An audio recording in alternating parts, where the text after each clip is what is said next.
showing how it promoted forests, rivers, and all that. They were taken care of. It explores psychological and leadership dimensions of Ramayana. Plus, people have also seen from feminist perspective, that is, women characters such as Sita, Shabri have been analyzed and discussed about. People have related Ramayana themes to United Nations Sustainable Development Goals, where we find climate action, sustainable development. All these factors have been very well applied in Ramayana, and the literature confirms that Ramayana offers multi-dimensional insights. With find that the papers people have already studied with respect to all these matters. Now, the research methodology which has been applied has been primarily qualitative research method, descriptive study, and based on secondary data covering literature related to Ramayana and sustainable development goals. Now, if we find relevance, how these goals and Ramayana are connected. So if we notice the first goal about no poverty, which mentions that the basic needs such as food, shelter should be taken care of.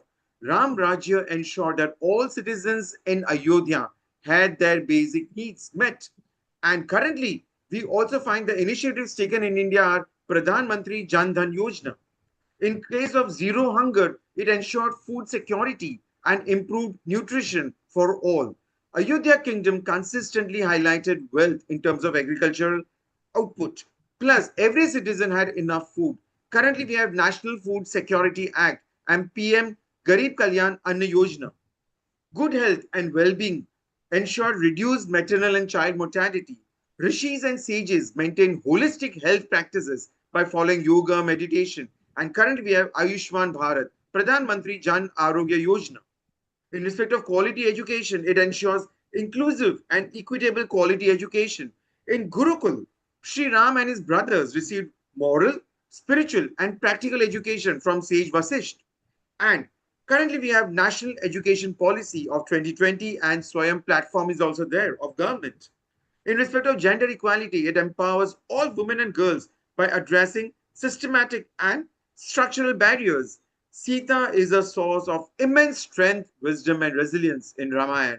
And currently we have Beti Bachao, Beti Padhao, and Mahila Shakti Kendra. In respect of clean water and sanitation, it ensures availability of sustainable management of water and sanitation. Ram Setu was built, the bridge to Lanka, in a collaborative, which is collaborative to eco-friendly engineering. The Vanar army uses natural material and avoids disturbing marine ecosystem. Currently, we have Jal Jeevan Mission. So we find Ramayana and SDGs are all interlinked, and currently we are following all those things by the government also. Then we find affordable and clean energy, which increases the share of renewable energy. And similarly found that during Ramayana, sun, energy like sun, firewood, lamps were all used. And currently we have renewable energy targets and Ujala scheme. In case of decent work and economic growth, it achieved full and decent work opportunities. We want currently in equal opportunities should be there, equal pay should be there. Sri Ram encouraged fair opportunities regardless of caste and background. He had integration with Vanas, local tribes, and all other people. While building Ram Setu, also we find that. Skill India Mission, Pradhan Mantri Kaushal Vikas Yojana is there, implemented in current times. Industry innovation and infrastructure promotes inclusive and sustainable industrialization, increasing employment and GDP contribution. Vanar Army, under the guidance of engineers like Nal and Neil, they constructed Ram Setu using locally sourced ecosystem, eco-sensitive materials and ingenious techniques. And currently we have PM Gati Shakti National Master Plan. In respect of reduced inequalities, we focus on reducing inequality within and amongst countries by focusing on incoming disparities. Sri Ram did alliance with Sugriv, Hanuman, and Vanarami, integrating forest dwellers and marginalized groups. Aspirational districts program is currently followed by a country. Sustainable cities and communities. It considers making cities and human settlements inclusive, safe, resilient, and sustainable. In Ram Rajya, the city of kingdom, depicts harmonious, safe, and resilient and prosperous with justice, welfare, and sustainability. Currently, we have Smart Cities Mission. In respect of responsible consumption and production, it ensures sustainable consumption and production patterns. Sri Ram, Sita ji, and Lakshman ji followed a lifestyle of restrained consuming only what is necessary.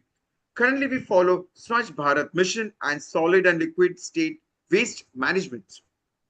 In respect of climate action, we find that we need to take current action, urgent action in respect of climate changes which are happening. Even in Ramayana, we find that the epic underscores the negative outcomes of disrupting nature. And currently, we have national action plan on climate change and international solar alliances. With एक respect to minute और है चेतन जी. yes, in respect of life below water, we conserve water and sustainably use oceans. Sri Ram prays to ocean god and then he constructs bridge. We have deep ocean mission. Life on land protects and restores and promotes sustainable use of the land. Ramayana warns using against harming forest, wildlife, and accordingly the Rakshasas were killed. Project Tiger and compensatory afforestation fund management has been followed. With respect to partnership for goals, we strengthen the means of implementation and revitalize global partnership.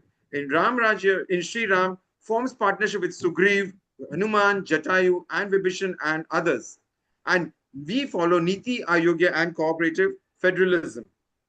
So, in conclusion, we find that Ramayana provides powerful philosophical and ethical foundation.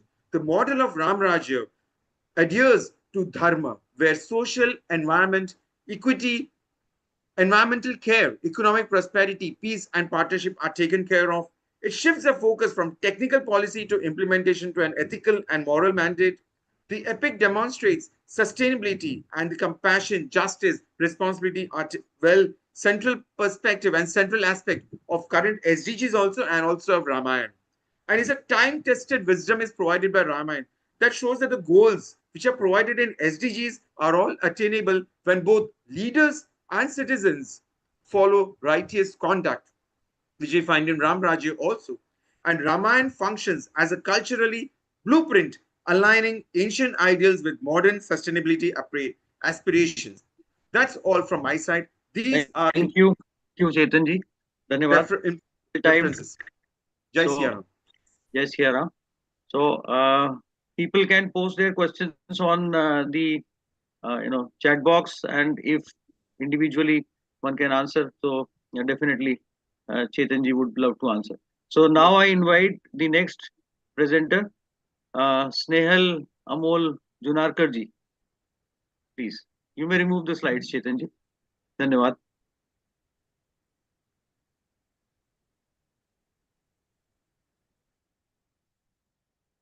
So 8th minute पे मैं आपको prompt करूंगा. आपके पास 10 minute है. Am I audible? Yes, you are.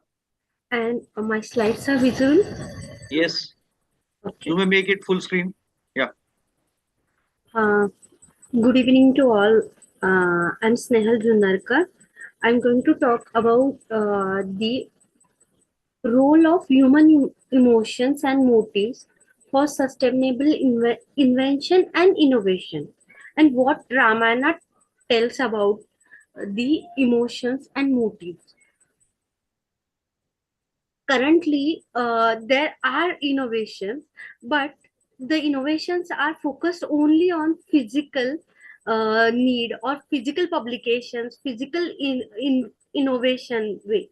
But their social, emotional, mental, and spiritual need and spiritual serve of that invention, and a spiritual growth of researcher or inventor, that is lagging in current scenario, where technical knowledge is there, but technical knowledge with along with spirituality or learnings from the spiritual scripts like Ramayana can lead a future youth or inventors with physical health, mental balance, emotional well-being, and life balance. uh, in Ramayana, primary motive of any innovation is to reduce human labor or help human or the environmental involved in their ecology. But and uh, generally the invention starts from need, the instrument is science, and creation is invention. But in current VUCA scenario, there is uncertainty, and human emotions and motives are overlooked. We can take example of coronavirus or any blast, or current the screen addiction inventions are going on. But how it is impacting our child's, their psychology, that are less considered.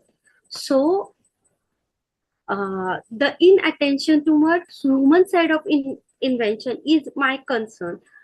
Current social media platforms are all boosting all shud reports. Our youths are not aware of shud reports. Many of children from second standard to till youth, I don't know what are shud reports or how they are boosting shud reports with the inventions we are doing at a higher level. The peace and unity at global level with bioweapons, nuclear weapons are there in Ramayana. Nuclear weapons are there in Ramayana, but the way how it is implemented, the motives, and are very uh, holistic and considering. So the research, these are the references, literatures. The research gaps are Karma Shastra and innovation.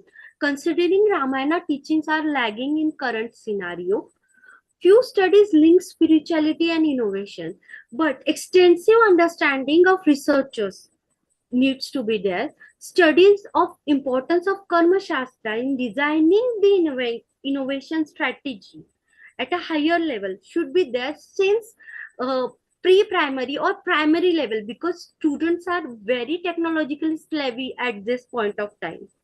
Research objective is to understand how Karma Shastra facilitates managing innovations and to identify various teachings of Ramayana facilitating the human side of innovations. We can see the Ravana as a character.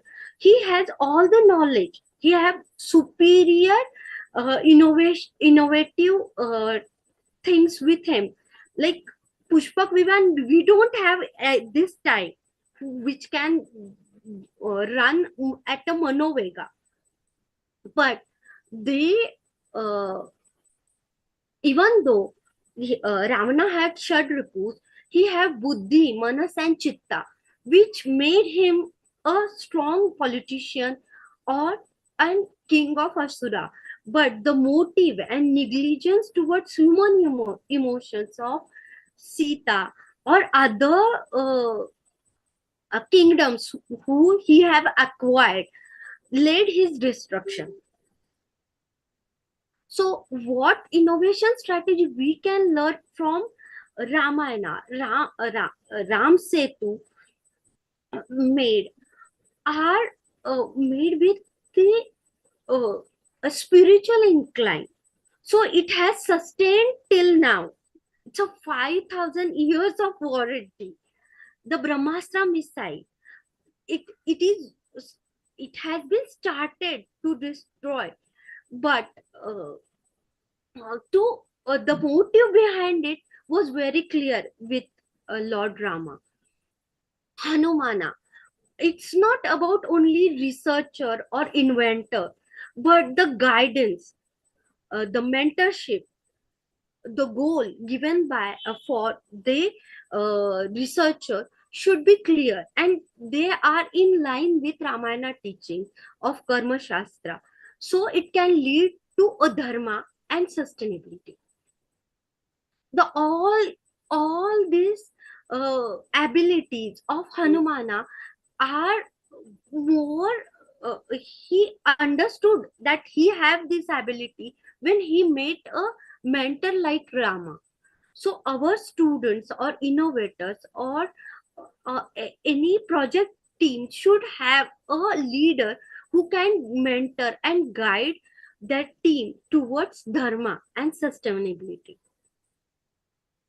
Uh, we from the learnings of our literature, ancient literature, Ramayana, we had many invention in current time You also. have 2 minutes, Snehalji. Yes, sir. We have developed, Talpade Bandhu had developed flying plane. Maheshwar Sutrani, given in our, given by in our Sanskrit Vyakarana, Ashtadhyayi, it can replace the Python or big data language, but the way it should be taught or innovation policy should be implemented should have understanding of Karma Shastra. So our finding is the true mentor, people oriented motive can lead sustainable invention and innovation. That's the teaching we can get from Ramayana. In 21st century, understanding of Karma Shastra behind any scientific invention and its innovation is crucial because everybody is behind money and more market capture. It's not about money, but it's about Ramarajya. Behind being humble, importance of sacrifice, self-control. These are the qualities we should have in our researchers as well as innovation teams. Invention and innovation can lead to distraction if carried out without considering human emotions. We have corona example. We have current many suicides from the video games. So this should be uh, considered while designing innovation strategies. Leaders should understand human emotions while contributing world peace. Truthfulness, compassionate, sympathetic mentorship are the key, not only towards human as well as animals and our ecology. These are the teaching we get from our Ramayana. Thank you. Thank you. Thank you, Snehalji.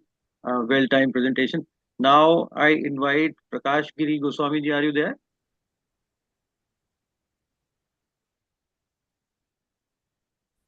Okay.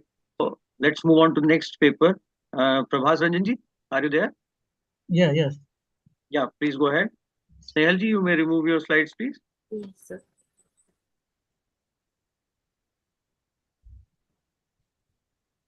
Yeah. Yes, yes, just a minute.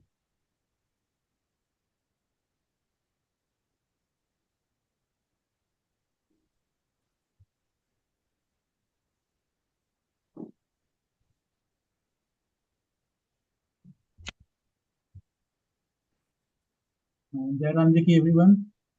Yes, it's visible. Please make it full screen.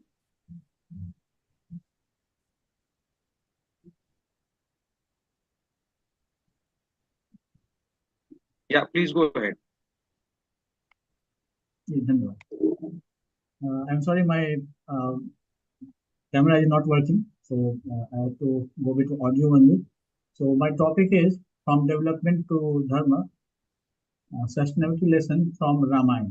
The lessons of sustainability from Ramayana. Why Ramayana? To frame the problem, why Ramayana matters for sustainability. Actually, I have discussed episodes from Ramayana, and here I am just pointing the key ideas. Ramayana does not treat nature as property. It treats nature as shared order, a shared order. The crisis of sustainability is not only ecological, it is a crisis of Maryada. The problem today is because we are not putting ethical limits to ourselves. And that is a very much center idea or center lesson that we can draw from Ramayana. The text repeatedly shows when limits collapse, harmony collapses within self, society, and environment. So this is the base on which this my whole paper is built upon. So, and then I move to the key concept that has been time and time again discussed within the story of Ramayana. So, the key concepts are first one is Rit. So Rit is a cosmic order or rhythm that keeps the life coherent. Second one is Dharma, so the sustaining moral force that protects this rhythm. Maryada, the lived boundaries, self-restraint as the first ecological practice. So, sustainability here means alignment, not mere resource management. As we see today, the sustainable development, the concept is resource management, how to ensure that the resource is available for the next generation or for generation in future, and the current environment can be maintained in optimal order. Uh, in place of that, now we are talking about alignment. How can we, as a human being, align with the nature? Forest is not a wasteland. Aranya is a classroom. This Aranya is as a moral ecology. In Ramayana, the forest is not a backward zone. It is a training ground for restraint. The life we discuss or we see the people around in this Ramayana, we see that their life in exile, they models simplicity, limited needs, humility, and adaptation. How they live in limited resources. Nature here is not used; it is dwelt with. We dwelt there with nature. A shift from domination to participation. We participate with the nature. We do not dominate. So in, we contrast how the development mindset and the Ravan mindset, the way Ravan is presented in the text. So Ravan as archetype of unsustainable power. Ravan represents unbounded desire and unrestrained power. The abduction episode, it symbolizes a deeper act, violating limits and relationships. Sustainability collapse when karma rules without dharma.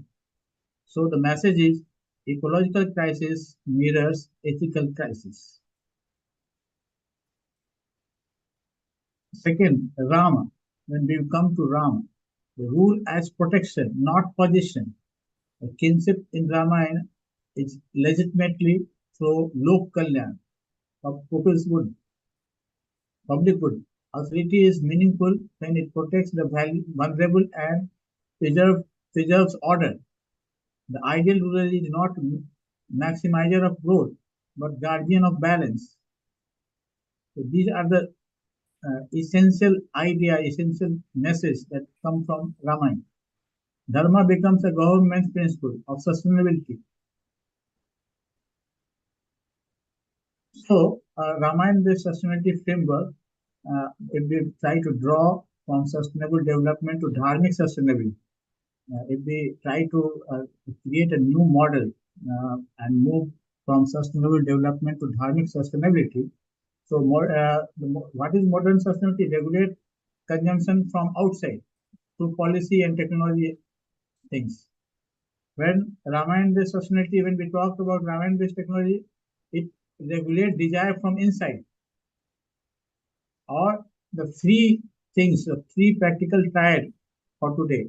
One is mit bhog, moderation in consumption. Daya, compassion for living beings. Dharma, duty to preserve harmony. So these are the key practical triad. Ramayana offers the sustainability as character plus culture, not as targets. So this is the basic structure I try to collect at one place. So first one is development, second one is sustainable development, and third one is dharmic perspective that we draw from Ramayana. So view of nature, nature is external resource, for sustainable development is a managed ecosystem, and from dharmic perspective that we draw from Ramayana, it is manifestation of Prakriti. So what is the human's role? Human role in development context is only producer and consumer. In sustainable development, it is guardian and manager, and in dharmic perspective, it is co-participant in with. Motivation for action, क्या motivate करता है? For development, it is profit, comfort, progress. In sustainable development, it is survival, intergenerational justice. In dharmic perspective for Ramayana, it is Swadharma, righteous duty. Means of regulation, policy, law, technology, sustainable development, global agreement, education. And in dharmic perspective, it is self-restraint, sanyam, and tyag. So what is the end vision? The prosperity. Development ka end vision is prosperity. Sustainable development is continuity. And the dharmic perspective is cosmic harmony and liberation, that is moksha. So finally, I move to a broader and general structure of these three models. And I have explored the basis, what are the things that are the roots. For example, the ontological basis. It is materialistic and anthropocentric. Only human is the center of the world.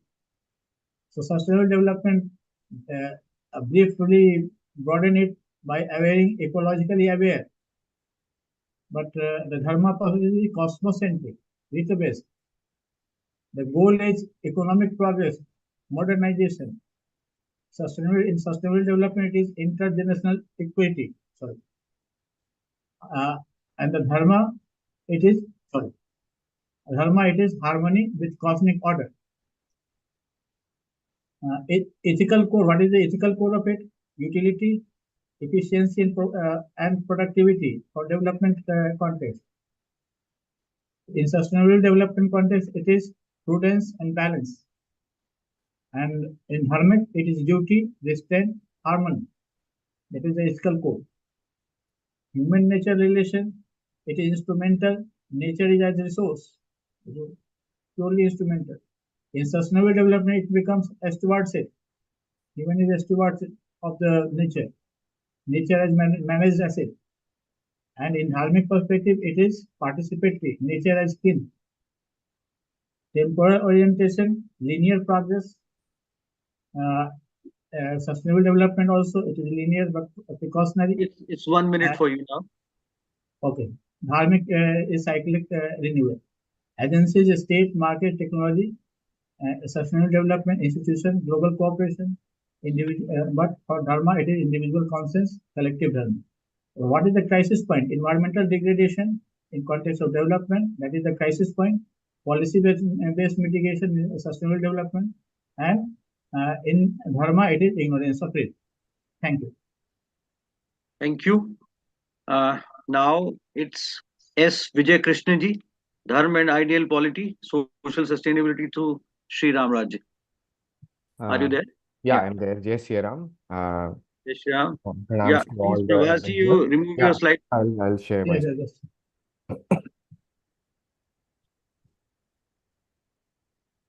Is it removed? Not yet. Yeah. Yes, Vijay Yeah. Krishnaji, Yeah, go ahead. my screen visible. Yeah, Jai Sri Ram, everyone. A very good evening. My topic is to study the theme of social sustainability through the lens of the Sri Ramarajya. And I'm specifically looking at the SDG framework from the social sustainability perspective. But before we go into SDGs and the modern applications, let us understand Dharma a little bit from Srimad Ramayana's perspective. So as we all know, Sri Ramarajya has long been seen as a benchmark for a welfare state and, good governance. But is this applicable practically or is it measurable is what this paper aims to see. So if we look at our Shastras and Puranas, Dharma is seen as a balance, as a balancing factor and as a foundation of social order rather than the, the synonyms we give it today in terms of religion, duty. Yes, that is all there, but those are subsets. In essence, Dharma is first balance and social order. So Dharma is not just a list of do's and don'ts. It's not a checklist. It's a sustaining principle of creation, along with two other principles known as Rita, cosmic order, and Satya, it is truthfulness. These three things together sustain creation. And when we look at applicability, we have to see Dharma from two perspectives. One is Samanya Dharma, which we are all aware of. terms of non-injury, that is ahimsa, satya, asteya, shaucha, indriya jaya, and obedience, which also, finds a large part in the Srimad Ramayana.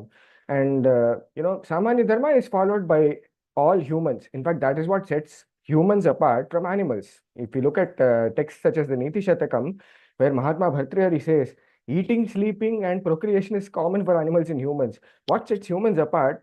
Dharmo Visheshaha, he says. But even in Dharma, there is something called Vishesha Dharma further, which is based on context. So let's learn simply from the Ramayana. If we had to see the point at which Sri Rama is sent into exile, he has been announced as the heir.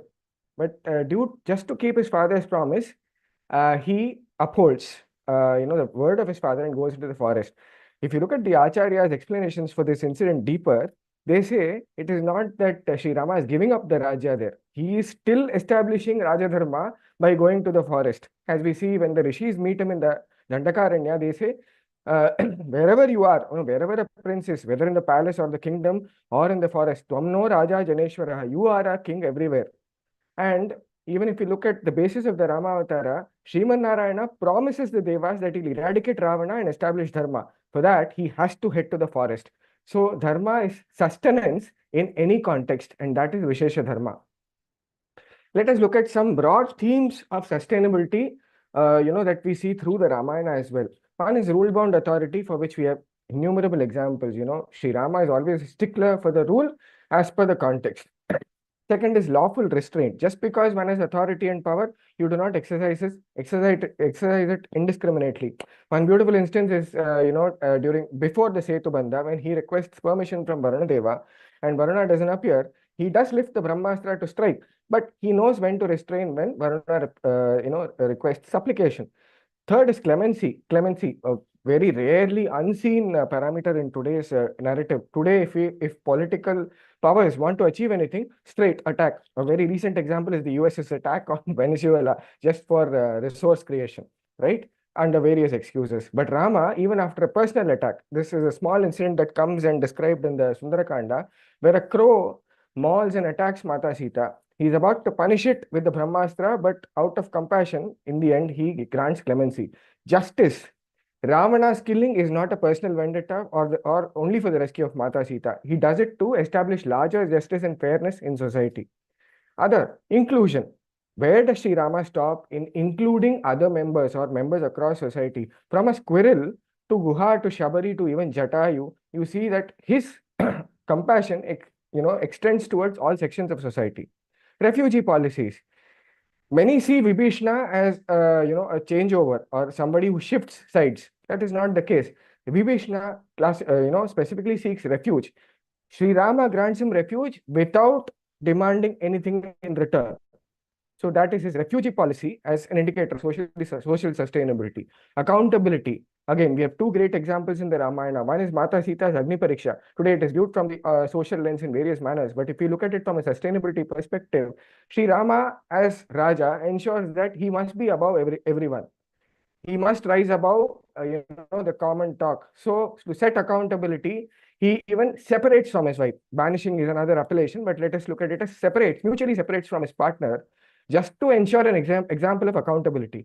Lastly, compassion. Compassion has numerous examples, as we have seen. His compassion exceeds even to Ravana at a point where he says, if Ravana seeks refuge as per the code, I will grant refuge even to him. So, essence is that Ramarajya presents examples of ethical leadership, where this comes from a beautiful dialogue between Sri Bharata and Sri Rama in the 100th Sarga of the Ayodhya Kanda, where it's a rapid-fire dialogue between the two, where Sri Rama outlines various themes of how a kingdom must be conducted. Let us look at some of them which relate to modern sustainability principles. One is ethical leadership. Anyone in power or the very structure of power must be manned by qualified people, incorruptible. Wages must be given on time, to maintain social stability and productivity. If one arm of the state or leg of the state is rendered unstable, the whole society is rendered unstable. Economic and resource stewardship. While the state must look to tax and maximize revenue, waste must be minimized and welfare must be reached out to the intended beneficiaries, not taken hold of by the state for its selfish ends.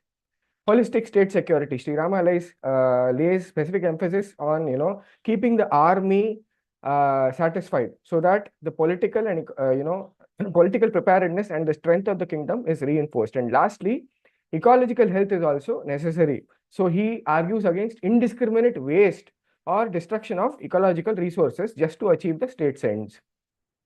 And to conclude that dialogue, he presents a very encapsulated model of the Raja or the kingdom, where he outlines 7 legs of the Raja, the Raja, followed by the ministers who carry out the king's commands, his allies and friends. The Raja must have strategic alliances, as today also we see. Geopolitical alliances are very much ensured, needed to ensure national stability and social sustainability. Treasury, a Raja needs income in terms of tax and other revenues. Territory indicates sovereignty and ensures sustainability. Last 2 legs are forts and armies. In today's context, it would be, the presence of governance in various areas would be comparable to these 2 legs. So, in essence, the dialogue between Bharata and Sri Rama is a comprehensive guidebook on various aspects of statecraft from a point of view of social sustainability. Now, let us look at 4 legs of social sustainability. First is ethical leadership. Sri Rama honors, not only his father's promise, but he reminds Bharata that it is a promise of our father, to your mother's mother, that you will be crown prince. So he shows an example by upholding treaties or legal accords.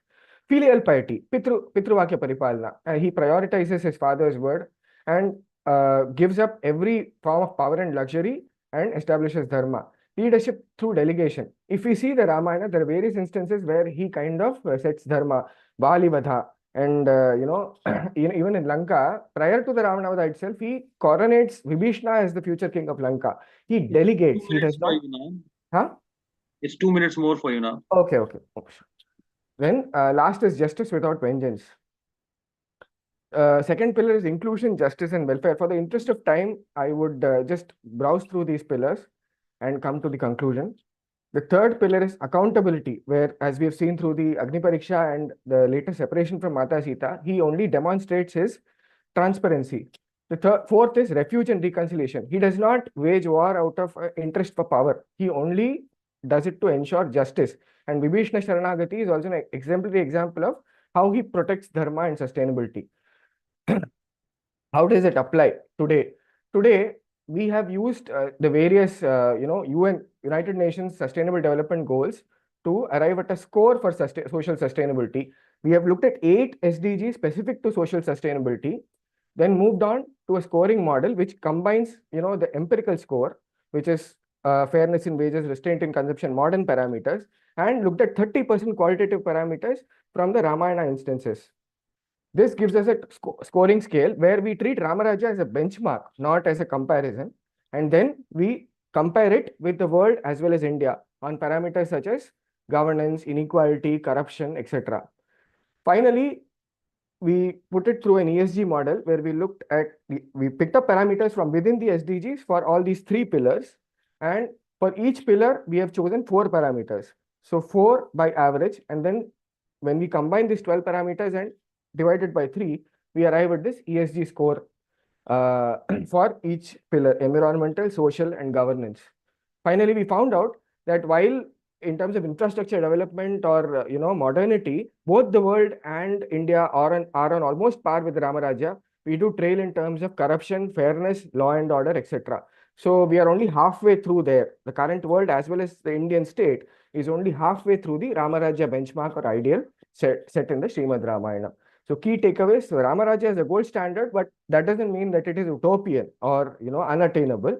What we must show is that while we progress in terms of infrastructure and reducing poverty or ensuring technological progress, we must show resource restraint, consume resources fairly, reduce inequality, and keep a stable environment and ecological framework for to get more nearer to the Ramaraja ideal. That's all from my end. Thank you for the opportunity. Dhanyavadaha. Thank you. Well done. So next presenter would be Mrinal Srivastav. Are you there?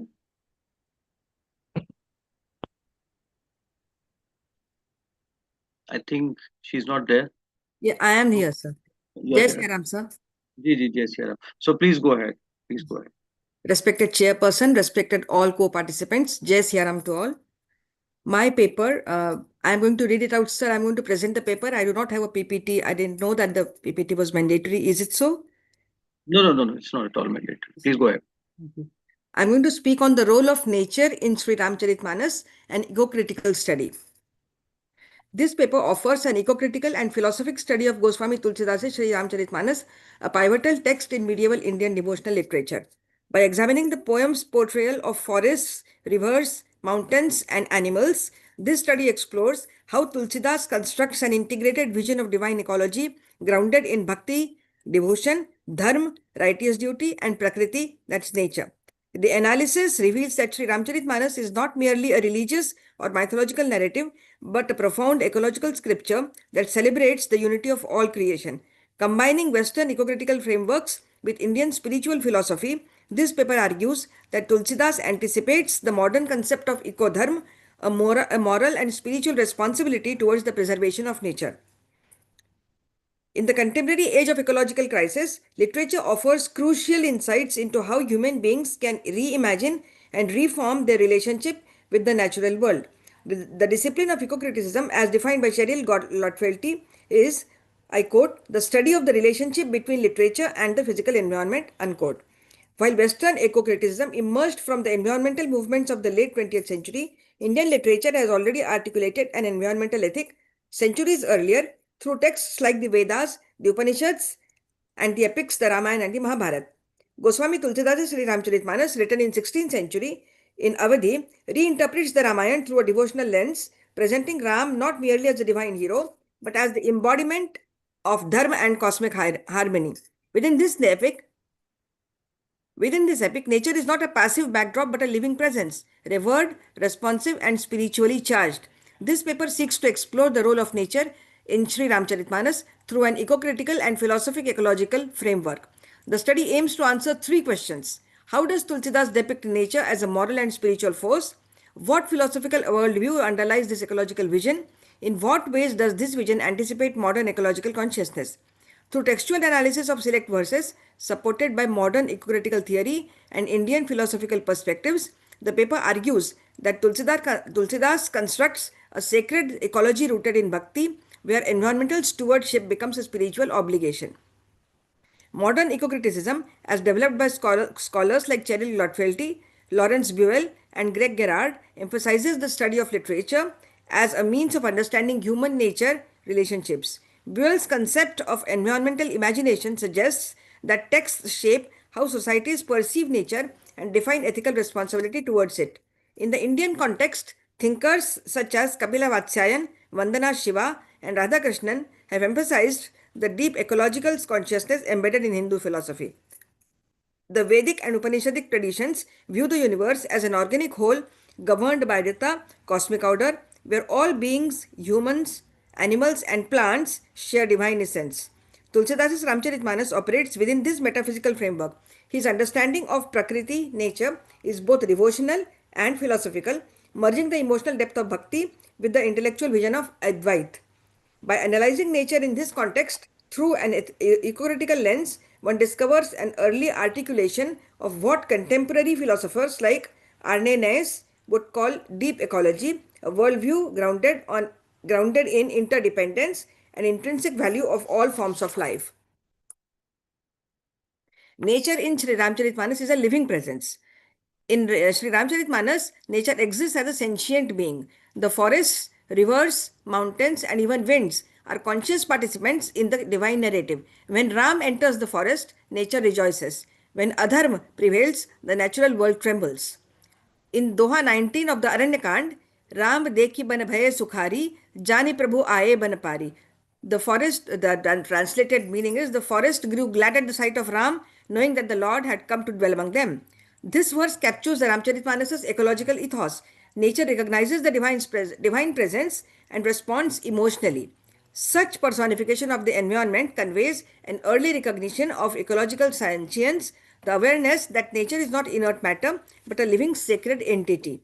Through this lens, Tulsidas transcends anthropocentrism. His Ram is a divine human who harmonizes with nature, demonstrating that spiritual greatness lies in coexistence, not domination. There is a sacred symbiosis, the interconnected cosmos. Tulsidas's worldview is rooted in cosmic interconnectedness, a central tenet of Indian philosophy. Every being, from the smallest insect to the highest mountain, embodies the same divine consciousness. The poet's frequent use of natural imagery, lotus, moon, river, forest, symbolizes the cyclical, self renewing rhythm of the cosmos. In the 25th Doha of Balkand, Jalaj Jivante Sabhi Jiva, Hari ke Roop Ananta Vibheva. All living beings draw life from the waters. They are forms of Hari's infinite glory. The ecological resonance is unmistakable. Life depends on water, and water itself is divine. The understanding mirrors the Rigvedic sentiment, Apohistha Mayobhua. Water is the source of joy and life. In this way, Sri Ramcharitmanas presents an eco-theology that integrates spiritual reverence with social interdependence. The earth, Bhumi, and water, Jal, are not to be possessed but worshipped. Meaning, close this door. Human nature relationship in Tulsidas's vision. For Tulsidas, humanity is part of nature, not its ruler. His vision of the human nature relationship rests upon dharma, the moral order that sustains the universe. When humans live in harmony with Prakriti, they uphold Rita. When they violate it, chaos ensues. In the 19th Doha of Aranyakand, Ram Dekiban Bhaya Sukari, the forest rejoiced at Rama's side. Ram embodies ecological virtue, humility, compassion, and harmony. His exile in the forest symbolizes a return to balance, where simplicity replaces luxury and coexistence replaces exploitation. This vision resonates with Aranyas's deep ecology, which values all forms of life for their intrinsic worth. Yet, Tulsidas' ecology goes further, grounding this reverence in bhakti, devotional love that sanctifies all existence as divine. Tulsidas transforms geography into theology. Natural spaces, Ayodhya, Chitrakoot, the Sarayu, and the ocean become spiritual landscapes where divinity manifests. In 99th Doha of Ayodhya Kand, Chitrakoot के घट सुंदर निराभरी नदी नहीं बन फूले भरे तरुफल पका मधुप गवत बनी. The slopes of Chitrakoot were fair, washed by pure rivers, forests bloomed, trees bore fruits, and bees sang their honeyed songs. Nature here mirrors moral and spiritual order. Harmony in the landscape reflects divine grace. The river Sarayu is addressed as Mother, embodying the sacred reciprocity between humans and environment. In the 87th Doha of Ayodhya Kand, Sarayu Mata Samadhana Kina Kari Pranama Bahubhava. He bowed before Mother Sarayu with deep devotion and peace. This gesture sanctifies nature through reverence, a form of ritual ecology where devotion is inseparable from environmental respect. Nature in Sri Ramcharitmanas functions as both moral agent and symbolic teacher. Harmony in the environment reflects virtue, disturbance mirrors sin. In the 191st Doha of Balkand, Pulapal Bhare Banabari, Hari Janma Bhayo Anupam Pyari. The forests bloomed, the waters sparkled with joy, for the beloved Lord Hari was born. Here nature rejoices in moral renewal. Conversely, during Ravana's tyranny, in Lanka Kand, the 25th Doha, Bhayo Andakar Madhyani Sahi, Pavana Chalyo Bhayanak Bhari. Darkness spread at noon, fierce winds blew, the earth trembled beneath the weight of sin. Thus, moral imbalance results in ecological disruption, a principle. Yeah, 2 more minutes, please. Excuse, yes, sir. 2 more minutes, please. Yes, thank you, sir. To environmental ethics today. Tulsidas fuses Advait philosophy with Bhakti devotion, envisioning nature as the divine body of Ram. His ecological philosophy rests on non-dualism. To harm nature is to harm God. Hari Anant Hari Katha Ananta, Kahi Sunahi Bahu Vidhi Sabasanta, Balkand Doha 35. The Lord is infinite, and so are his forms. Saints speak of him in countless ways. For Tulsidas, these countless forms include the multiplicity of the natural world. Bhakti thus becomes eco-bhakti, transforming devotion into ecological reverence. Dharma in this framework becomes eco-dharma, a moral responsibility to preserve creation's balance. His ecological vision parallels Vandana Shiva's ecofeminism and Thomas Berry's communion of subjects. Humanity as servant of creation must embody humility and stewardship rather than mastery. This synthesis of Bhakti, Dharma and Prakriti forms Tulsidas' spiritual ecology, a sacred cosmology anticipating the modern ecological consciousness. Sri Ramcharitmanas articulates one of the earliest and most profound ecological visions in Indian literature. Tulsidas perceives nature as divine, moral and sentient, a reflection of cosmic order and a participant in divine play. Through his poetic theology, he transforms devotion into ecological ethics and transforms ecology into devotion. The harmony between humans and nature, grounded in dharma and bhakti, constitutes what may be called eco-dharma, the sacred responsibility to sustain the balance of creation. The flourishing of forests and rivers in Rama's presence and their turmoil in Ravan's reign symbolize the moral ecology of the universe. Tulsidas' philosophy anticipates Please conclude. Please conclude. Yes, sir.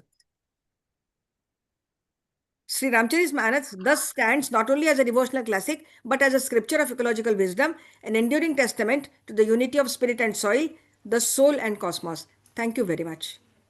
Thank you. Yes, Thank you. So I invite now Sri Raman Chandramouli ji. Are you there? Yes, thank you very much. Jai Shri Ram.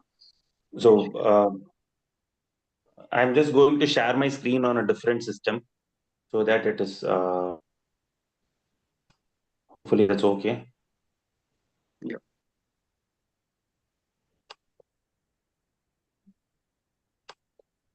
Yes, please go ahead. Just starting.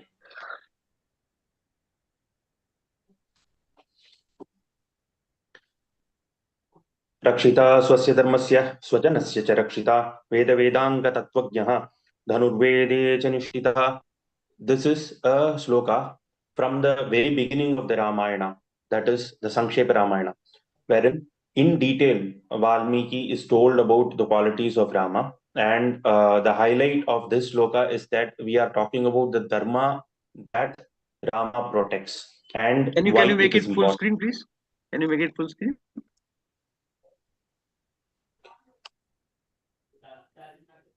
Yeah. So Yeah.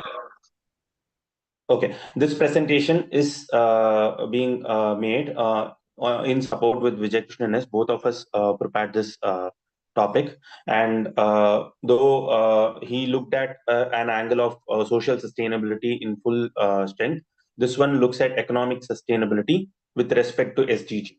And we are looking at it at an angle from the Bee and the Gardener economic sustainability framework in the Valmiki Ramayana.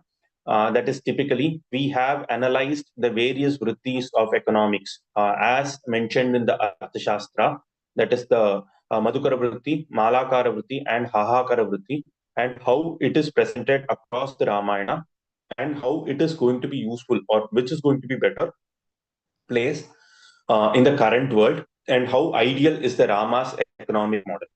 Okay. That's the vision that we are trying to present across today. So again, another shloka. This is from the Kaushalya Mangala Shasanam, which I wanted to showcase today, which directly shows how Rama was protecting the world. Yam palayasi dharmam tvam dritya cha nemena cha swai ragavashardula dharmastvam abhirakshatu. So Kausalya actually says that whatever dharma that you have been protecting till date, let that dharma protect you, Rama. And this is the same concept that resonates across all our epics, even the Mahabharata, wherein you have a very famous term, Dharmo Rakshati Rakshitaha. And the same thing has been mentioned even in the Ramayana, wherein Kausalya says that for Rama. And why did everyone talk about that? That is because Rama was loved by everyone. And why was Rama loved by everyone? That is because the way he was ruling, or even before he started ruling, how he was behaving with his subjects. Okay. So coming back to the topic, as I mentioned, we have looked at the three vrittis or the economic models that have been mentioned in the Arthashastra, and in turn, it has been referenced in various places across the Ramayana. And how we have compared it is what we are looking at. So there are three ways an economic model can exist. The first one is the Madhukara vritti, that is how a bee saves honey. So a bee will be going in and sucking the honey from a flower, but it will not harm that particular flower at all. So the flower will also be safe. At the same time, the bee will also collect the honey. And it means it is complete non-exploitation, and it also means self-sufficiency for that bee and the honey. This vritti you can see across the Ramayana, followed by various rishis and munis and so many other people, and also by Rama when he was living in the forest. He was sustaining on the roots and shoots across available in the forest, or whatever was available in the forest, and he did not go in and ensure that there was a whole army creating things for him across the forest. Next one is the Malakara Vritti, which can be practiced even today, and which was actively practiced across Ayodhya, across various welfare states in the Ramayana, including Vali's Kishkinda tried to follow it, and even to some extent Ravana's Lanka tried to follow it, wherein they were actively nurturing a plant, that is agriculture, doing agriculture. Though agriculture also means that we might be harvesting some plant by itself, or the trees by itself will be cut down for creating farmlands. Malakara Vritti helps in sustaining a large population per se, and it helps in growth, which Madhukara Vritti might not directly help in the growth of population, but Malakara Vritti also helps in the growth of population. Finally, the Hahakara Vritti, which I fear most of us are following today, that is destroying the entire forest for the sake of some firewood. So again, an example in the Ramayana, you can see Tataka Vana in the Balakanta, wherein you can see that the entire Tataka Vana was completely destroyed and there was nothing remaining in Tataka Vana when Rama went to visit it. Moving on. So what is this? Why are we talking about all these, and what is quantify? How can we quantify this? So dharma is actually a quality. It is not a quantity. It is not something that is quantifiable. But we thought about this. We know that when it comes to economics, it has to be quantified. I cannot talk about GDP without quantifying a number. So how can I quantify it is what we were working on. And we compared it with the SDG model that has been presented. And we came across in this formula. That is, and based on this formula, we have actually identified 5 dharmic pillars that if everyone follows, which it will be very supportive for a healthy environment across the nation, and will also align us to a dharmic nature, such that the economic growth also happens as it happened in the Ramayana times, and at the same time it also means that there is no overconsumption, there is no over exploitation or extraction, etc. So the 5 dharmic pillars, the first is the ethical consumption. That is, ensure that there is moderation of usage of resources and not overconsumption. Like, for example, I will put it this way. Everyone needs an umbrella when it is raining, but it doesn't mean that we need multicolored umbrellas to be resting in our houses. So if I can put it in a more modern concept right now, all of us have clothes, but when you compare it with what our grandparents had, I think most of our grandparents were satisfied with 2 or 3 sets of clothes that they were wearing every day, every other day, and 1 pair of clothes that they would wear for special occasions. But today, for every special occasion, we go out and buy new sets of clothes, which is overconsumption.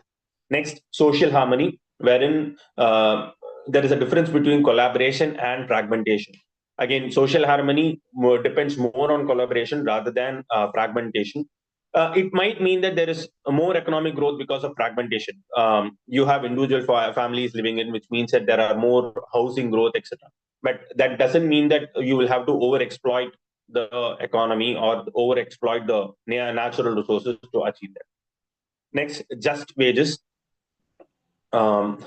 Again, it depends on 2 things: immediate payment versus labor exploitation. You can see labor exploitation happening very commonly across today, wherein we don't pay just wages, and we are also ensuring that though we pay wages, it is paid very late or things like that. Next, ecological reciprocity, which is more of nurturing than extraction. Again, referring to the Malakara Vritti, wherein we grow our plants just so that we take the food from it. It is not for cutting down the trees so that we burn the forest. Finally, institutional integrity, which is completely lost today. Sadly, there is no institutional integrity when politics comes into play. Moving on, the B versus modern waste.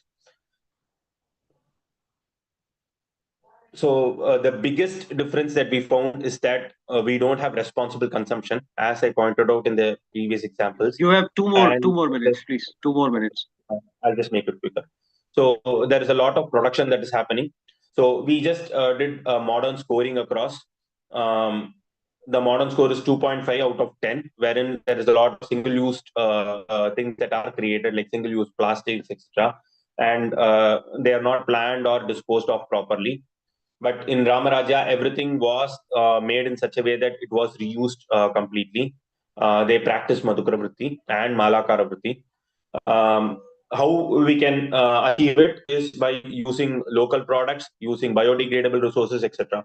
Example, when Rama was actually building a bridge in Sri Lanka to go to Sri Lanka,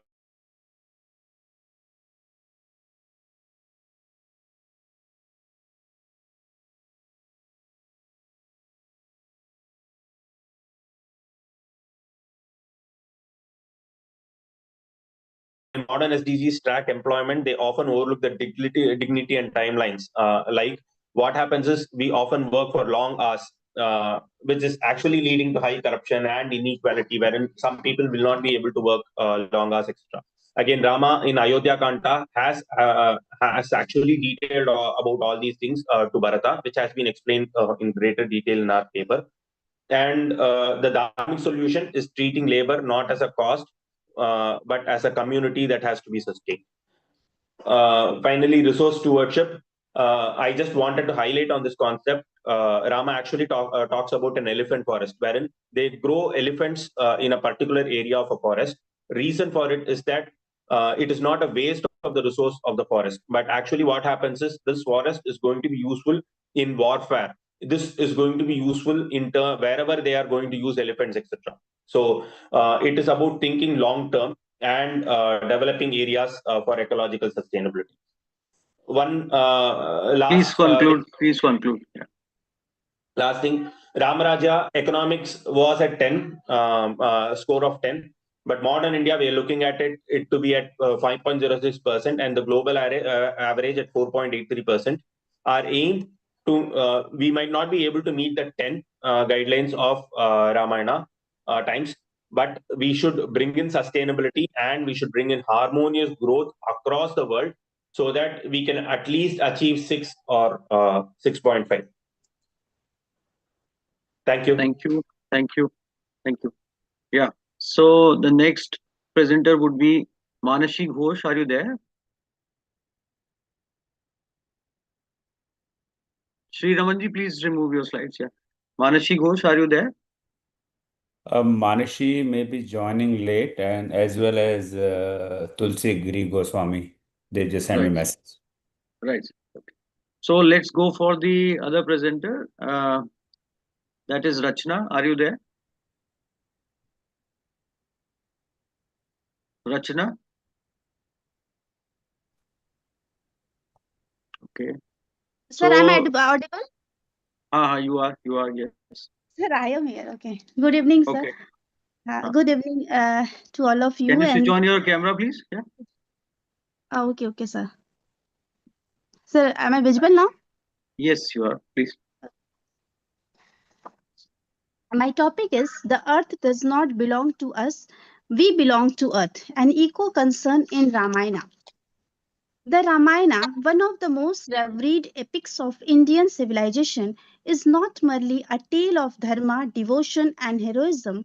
It is also a profound ecological text. Its narratives reflect a worldview where nature is sacred, interconnected, and inseparable from human existence. The statement, the earth does not belong to us, but we belong to earth, captures the ecological humility embedded in the epic, reminding us that humanity is not the master of nature, but a participant in its eternal cycle. From Valmiki's grief at the killing of a bird to Sita's birth from the furrow of the earth, the Ramayana consistently portrays forests, rivers, mountains, and animals as living entities deserving reverence. The exile of Rama, Sita, and Lakshman into the forest is not simply a political or moral episode, it is an immersion into ecological living where harmony with the environment becomes a form of dharma. The epic against exploitation and greed, symbolized by Ravana's hubris, and celebrate stewardship, resistance, and respect for diversity. In today's age of climate crisis, the ecological wisdom of the Ramayana acquires renewed relevance.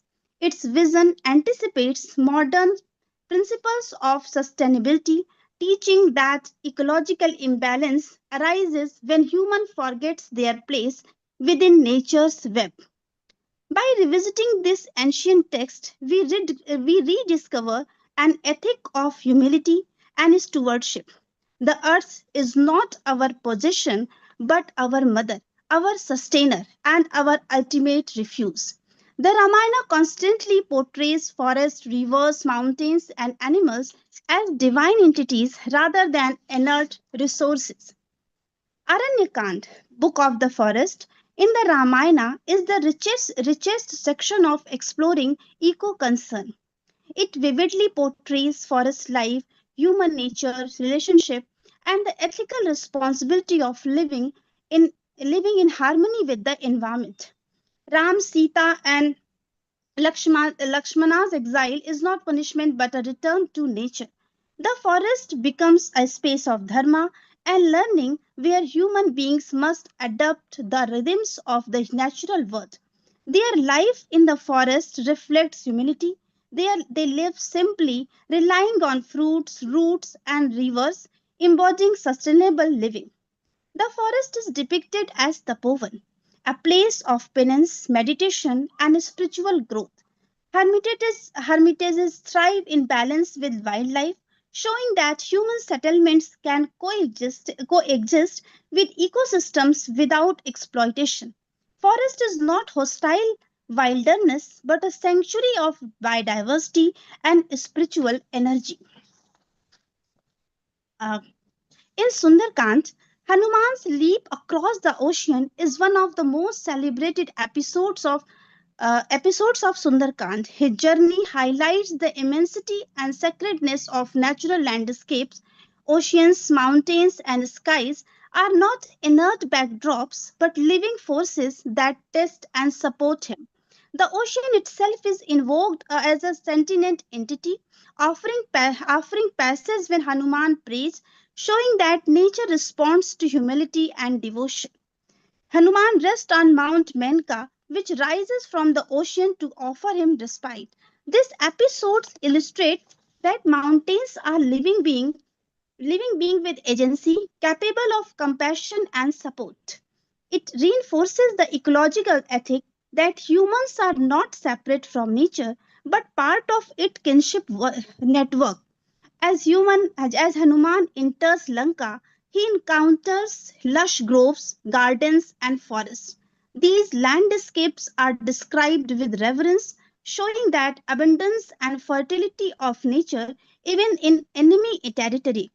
The Ashoka groves, where Sita is kept, become a sacred ecological space, a site of resilience, hope, and communion with trees and plants. Sita's presence in Ashoka's grove symbolizes her bond with nature. She draws strength from trees and plants, treating them as a companions in her suffering. This reflects eco-feminist values. Women and nature share resilience, nurturing power, and vulnerability under domination. Her prayers to the earth and trees embody the truth that human belongs to the earth and thus earth sustains them in times of crisis. Lanka, surrounded by lush forest and guarded by natural barriers, represents both the bounty and fragility of ecosystems. Ravana's violation of dharma, abduction of Sitas, and exploitation of resources symbolizes human arrogance against nature balance. Ayodhya, the realm of Lord Rama, the people of Ayodhya were leading a lifestyle which was a combination of rural and urban. These people had all the civic amenities which were required for a reasonable and comfortable living. Their life was balanced and people used their intellect but also adhered to their intuition. They did not believe in a materialistic, gaudy, and flashy display of wealth, but in an ethical framework. uh, Equality, fraternity, simplicity, satisfaction, and prosperity while ensuring sustainability. They were leading a peaceful and prosperous life without harming the flora and fauna of the region, which has been described as Sanskriti. Kiskindha, which was called the kingdom of Vanaras, was the embodiment of living in harmony with nature, which was visible in their dwelling of food habits. It was rich in biodiversity, and the flora and fauna of the region were well preserved. In Ramayana, there is also reference of Madhuban forest protected by the rulers of Kiskindha. In Kiskindha, there were many skilled leaders like Hanuman, Sugriv, Vali, Nal, and Neel, who were well versed in various fields of law, administration, engineering, geography, psychology, and spirituality. The dwellers of Kiskindha were very simple, honest, innocent, healthy, and powerful. They behaved and acted spontaneously. They were living a harmonious life without destroying the flora of the region. A framework of equitable laws of nature was followed in Kiskindha, which has been described as Prakriti. The kingdom of Lanka was ruled by Ravana, who was very egoistic and demonic tendency. Like Ravana, the inhabitants of Lanka were very greedy, dishonest, egoistic, and self centered. They were only concerned about their pleasure and happiness. They were only concerned about their happiness. They did not care about the well being of their society and environment. There were no harmony and sustainability in their way of living. In Lanka, there was an ugly, gaudy, and flashy display of wealth and consumerism in its urban area that is called the Vikriti. As a result, we may observe that the Ramayana depicts the protagonist and other people's environmental consciousness. While the culture we live is engrossed with the capital, You have 2 more minutes, please. 2 more minutes, yes, please. sir. I am concluding. The Yeah. Ramayana, beyond its mythic grandeur and moral lessons, offers profound ecological wisdom. The narrative constantly reminds us that human life is inseparably bound to the rhythms of nature.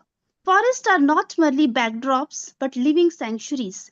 Rivers are not just pathways, but sacred lifelines. Animals are not incidental, but integral companions in dharma.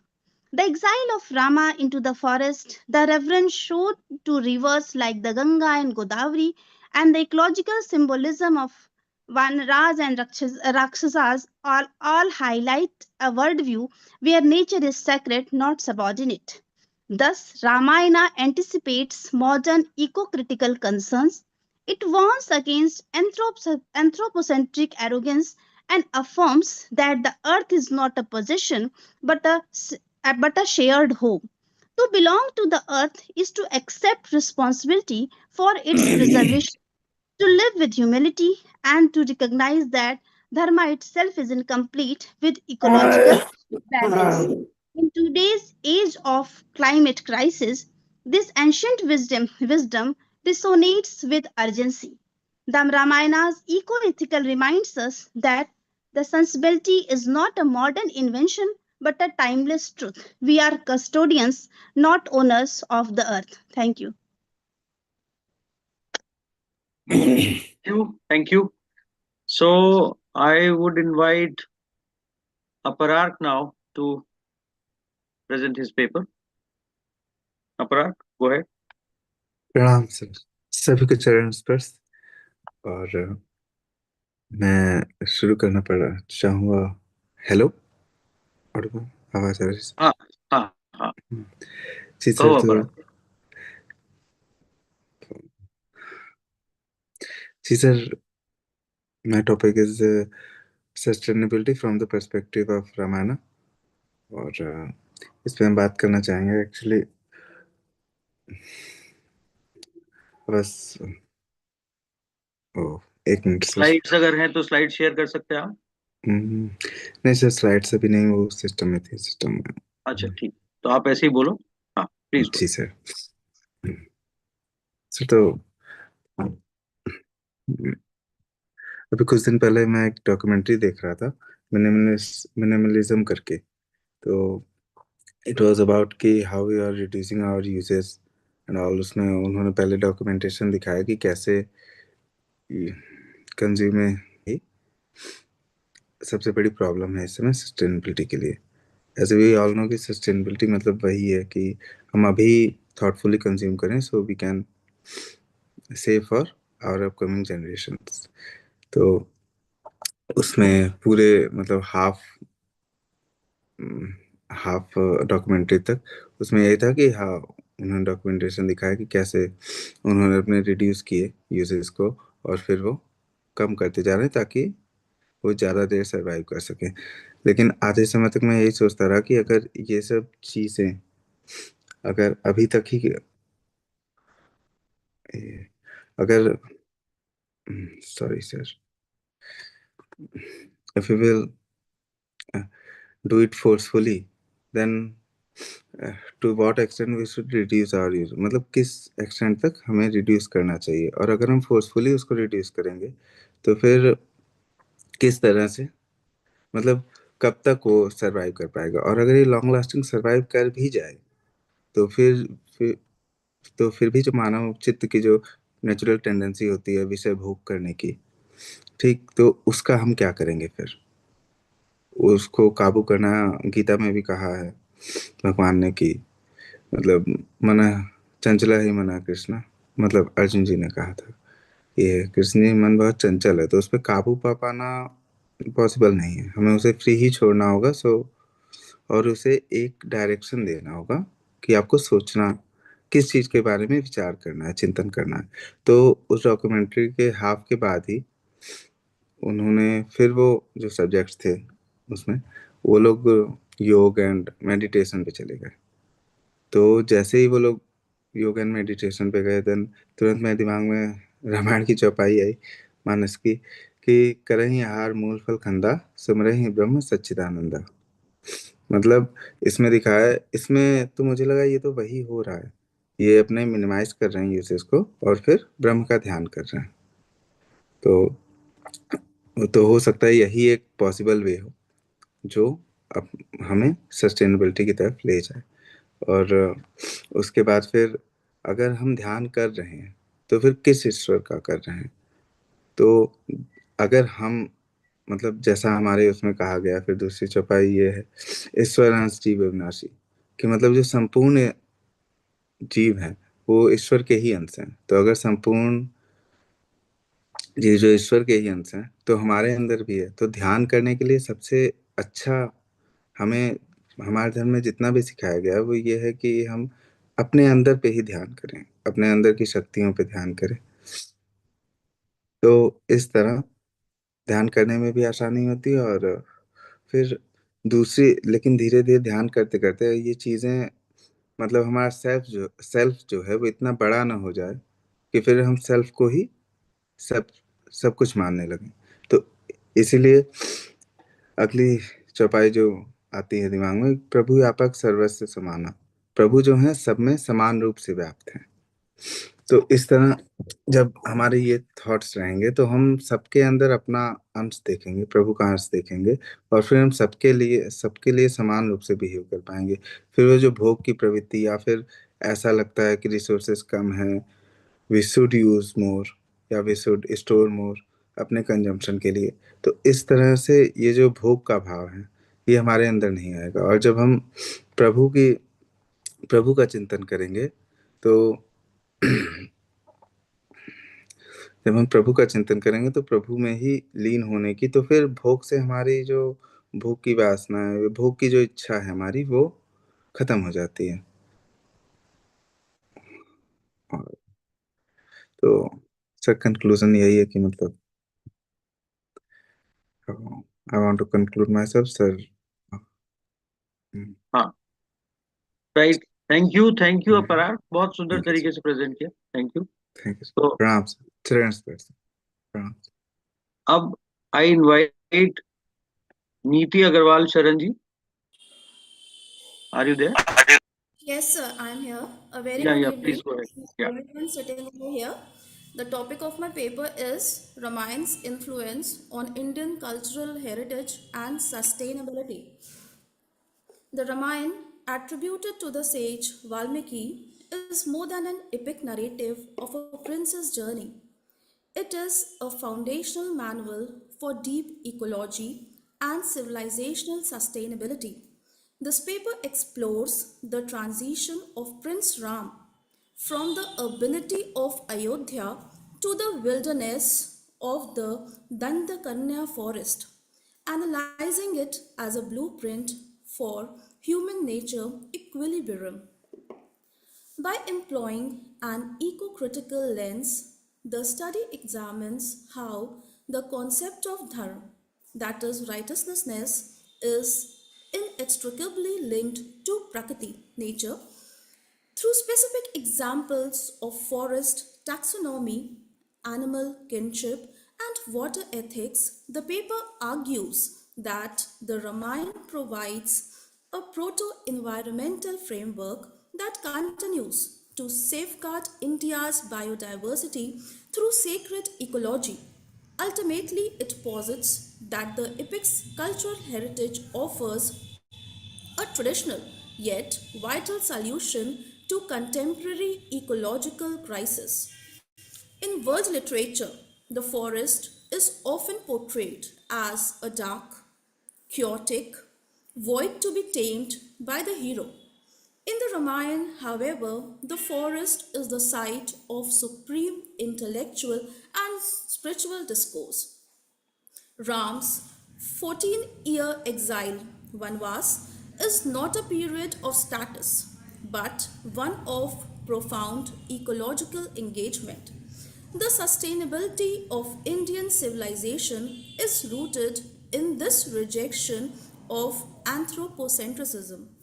Ram's journey is a lesson in living within the limits of nature. As we face a global climate crisis, the Ramayana offers a hermeneutics of recovery, allowing us to rediscover a heritage where human flourishing does not come at the cost of the biosphere. This paper aims to map the intersection of the epic's narrative with moral sustainability goals, providing that Ram Raj is at its heart an ecological state. Valmiki Ramayana functions as an ancient botanical record of the Indian subcontinent. His descriptions are not merely poetic flourishes, they are taxonomically accurate observations of flora that held medicinal, ritual, and ecological values. During the exile, Ram, Sita, and Lakshman navigate diverse ecosystems. The text meticulously identifies trees such as Sal, Ashok, and Bakula. These trees represent the climax vegetation of the regions Rama traversed, from the plains of the Ganges to the tropical forest of the south. Ram's residence in these forests is depicted as a period of minimal carbon footprint. He lives in a parnashala, that is a leaf hut, embodying the modern sustainability ideal of low impact living. The Ashok Vatika in Lanka, where Sita is imprisoned, is a managed landscape. It represents the height of luxury, but also the domestication and exploitation of nature. Contrast this with the Panchavati forest, a wild, self sustaining ecosystems where Ram lived in harmony. The Ramayana implacably critiques the over exploitation of nature for aesthetic pleasure, Ravan's way, in favor of the preservation of the wild, that is Ram's way. One of the most profound influences of the Ramayana on Indian heritage is the elevation of animals to the status of divine allies and sentient beings. The alliance between Ram and the Vanras that are the forest dwellers, is the world's first literary representation of a multi species for justice. The construction of the Ram Setu was a collective effort involving various species. This narrative fosters a cultural heritage where animal agency is recognized. This has led to a cultural psyche where monkeys, bears, and vultures are protected. For instance, the Hanuman langur is protected across thousands of Indian villages because of this literary memory, creating a self sustaining model of wildlife conservation. The vulture king Jatayu sacrifice is a powerful metaphor for the protection of biodiversity. Today, this narrative is utilized by conservationists in India to spearhead vulture conservation breeding centers by framing the vulture as a martyr of the epic. Activists tap into a deep-seated cultural relevance to prevent species extinction. The Ramayana is framed by sacred rivers like the Saryu, the Ganga, the Yamuna, and the Godavari river. In the text, rivers are not mere resources, they are mothers. When Ram crosses the Ganga, he prays for her protection, and she, in turn, is a witness to his dharma. This perspective birthed the Indian concept of the Tirtha because rivers are associated with the epic's journey. They have been protected for centuries through religious taboos against pollution. This section argues that the restoration of India's rivers requires a return to the Ramayana's view of water as a non negotiable sacred entity rather than an industrial utility. Sita is the literal daughter of the earth. Her relationship with the environment is the core of the epic's sustainability message. The abdiction of Sita is described as an ecological disorder. The trees shed leaves and animals stop grazing. This illustrates that the mistreatment of the feminine earth leads to the collapse of the ecosystem. Her final return to the earth symbolizes the circular economy. She returns to the source, reminding us that all life is borrowed from the soil and must eventually return to maintain the cycle of birth and decay. Ram Raj is the ultimate Indian ideal of a sustainable state. It reflects the modern triple bottom line of sustainability: wealth distributed without the exploitation of the poor, governance based on the accountability to the humblest citizen. The text describes a state where the seasons were predictable Yeah, two and more minutes, nature, please. Two more okay, sir. minutes. Okay. And nature was abundant precisely because the ruler followed dharma. Across India, thousands of sacred groves survive today because of their association with Ramayana. In Maharashtra and Kerala, many of these groves are dedicated to Hanuman or Ram.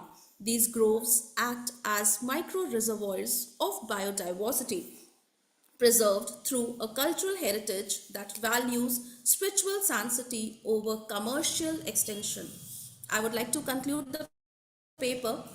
The Ramayana provides a spiritual and cultural foundation for sustainability that goes deeper than policy or technology. It teaches that the divine resides in the trees, the rivers, and the animals, As India strives to meet global sustainability goals, the Ramayana serves as a reminder that true progress is not the conquest of nature but the restoration of balance. By protecting the earth that birthed Sita, we ensure that the Ram Raj of fortune of future is one where humanity and nature flourish in inseparable harmony. Thank you.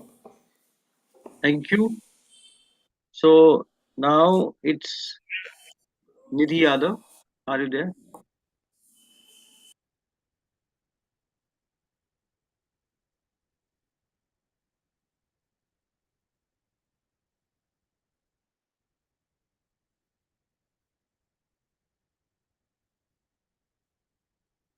Yes, sir. Namaste.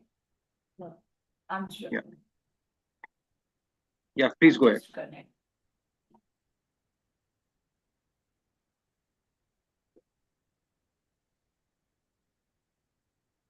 I think now slide is visible.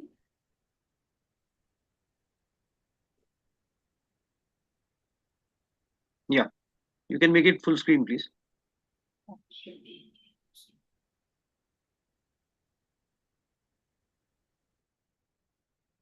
A very good evening to all of you. Myself, Nidhi Yadav, I'm working as a postdoc fellow at NIT Calicut under the mentorship of Professor Sridharan sir. So my topic is the application of Ramcharitmanas in modern time challenges and the pathway for sustainable development.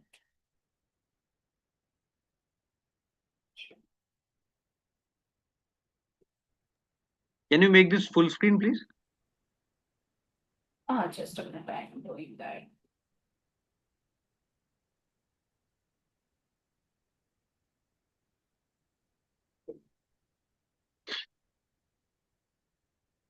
Well,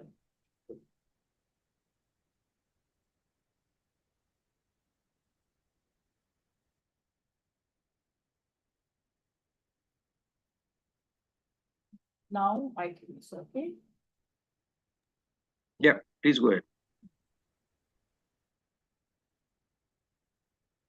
So, when we talk about this Ramcharitmanas, with the word itself, we can see this is the Grantha or Purana like this, which is talking about the character of Lord Ram. So why we study of that? Because with that we can expect that ideal nature of that Lord Ram, and because of that we consider as a Lord. Normally he is like a human being, but was a king. Everybody knows. So Ramcharitmanas is not a merely a religious or devotional text. It is a comprehensive ethical, social, and governance guide. Through the character of Lord Rama, it presents ideal of dharma, karma, ethical leadership, and harmony with the nature and society. In modern time, we face multiple crises: environmental degradation, governance failures, gender inequality, mental stress, ethical decline, etc. Should this all these problems raises a critical question. So how we can connect this ancient Indian knowledge system or indigenous knowledge system persist in India uh, can suggest the modern sustainability challenges. So this study argues some episode of Ramcharitmanas, as well as here we have tried to see how many studies already published in Scopus database, Web of Science, something. So that, because normally people say this is a mythology. It's not a mythology, it's a ancient way of living. So with that, we will try to understand what kind of research is going on and what kind of lessons we can learn for the sustainable development goals, especially. So the research objectives are first to extract the lessons from Ramcharitmanas relevant for present day challenges, and then second to analyze selected episodes of the life of Lord Rama. Third, to map these lessons with the specific sustainable development goals. For example, Sustainable Development Goal 3, 4, 5, 15, and 16. So this mapping will allow us to connect this cultural wisdom and knowledge from our ancient literature and ancient system with the global development requirement. If we see the research gap, existing literature on Ramayana is largely philosophical, descriptive, and remains fragmented across disciplines. So there is a limited research that systematically connect the Ramayana-based ethics with the sustainable development goals. So additionally, very few studies uses a rigorous methodology such as Prisma and a systematic review of literature. So this studies tries to bridge this ancient wisdom and modern sustainability frameworks through a systematic and interdisciplinary approach. So we see this now, before I go ahead, I would like to read a few that Chand and Suratha, something that Balmiki, sorry, Tulsidas ji has mentioned before starting in Balkand. Bando Gurpad कंज कृपा सिंधु नर रूप हर महामोत्तम पुंज जासु बचन रवि कर निकर।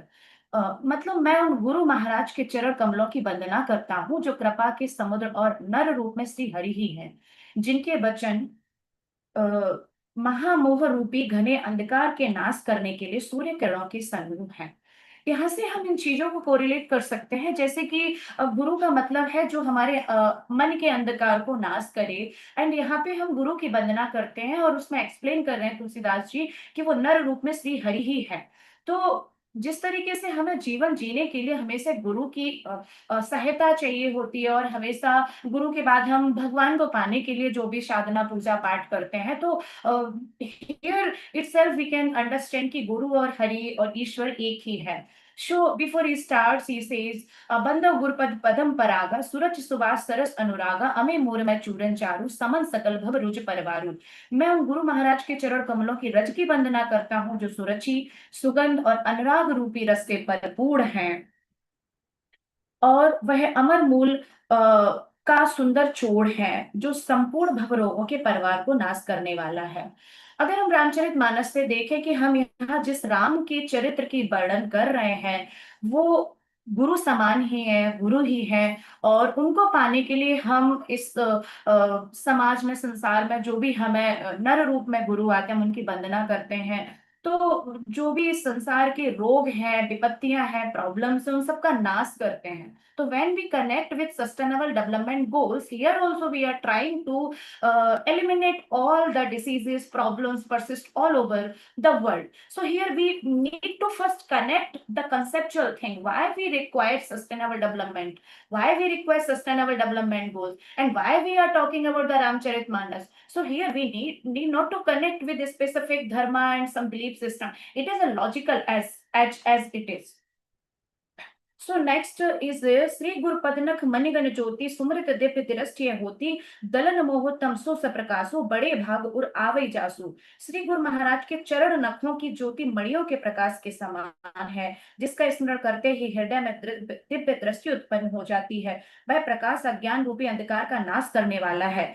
वह जिसके हृदय में आ जाता है उसके बड़े भाग्य हैं। आगे वो बोलते हैं उनके हृदय में आते ही हृदय के निर्मल क्षेत्र खुल जाते हैं और संसार रूपी रात्रि के दोष दुख मिट जाते हैं। श्री रामचरित्र रूपी मणि और माणिक्य गुप्त और प्रकट जहां जिस खान में है वे सब दिखाई देने लगते हैं। ये सब रामचरित मानस के पाठ की महिमा है। जब हम इसका पाठ करते हैं तो ये सब संपत्ति, अष्टलक्ष्मी, ये हमें अनायास ही प्राप्त हो जाती है। तो जब हम इनके पूरे चरित्र का वर्णन करते हैं, पढ़ते हैं, तो हमारे अंदर के जो भी विकार हैं, दोष है, दुख है, उनका नाश हो जाता है। तो why we are connecting this Ramcharitmanas to the sustainable development? Because if each and everyone will adopt these attributes in the life, then only we can talk about the sustainable development. Then only we can achieve the sustainable development goals. If we just correlate this sustainable development goals agenda of this works or that conference, I just would like to everybody know, just recall the development which meets the needs of present generation without compromising the needs of future generation. Here what we are talking niskam karma. This is here we are talking about the generation, but that is also very narrow kind of definition. That's why we are talking about various sustainable development goals like zero hunger, no poverty, good quality education, partnership with all sustainable development goals. That comes in last. But before we are talking 16 development goals. So when I was discussing to share my mentor Sridharan sir about this thing, like why we need this Ramcharitmanas and all, sir has suggested sir has connected this Balmiki Ramayana when Balmiki ji was asking to that Narad ji. I will just connect that thing, then I will summarize this.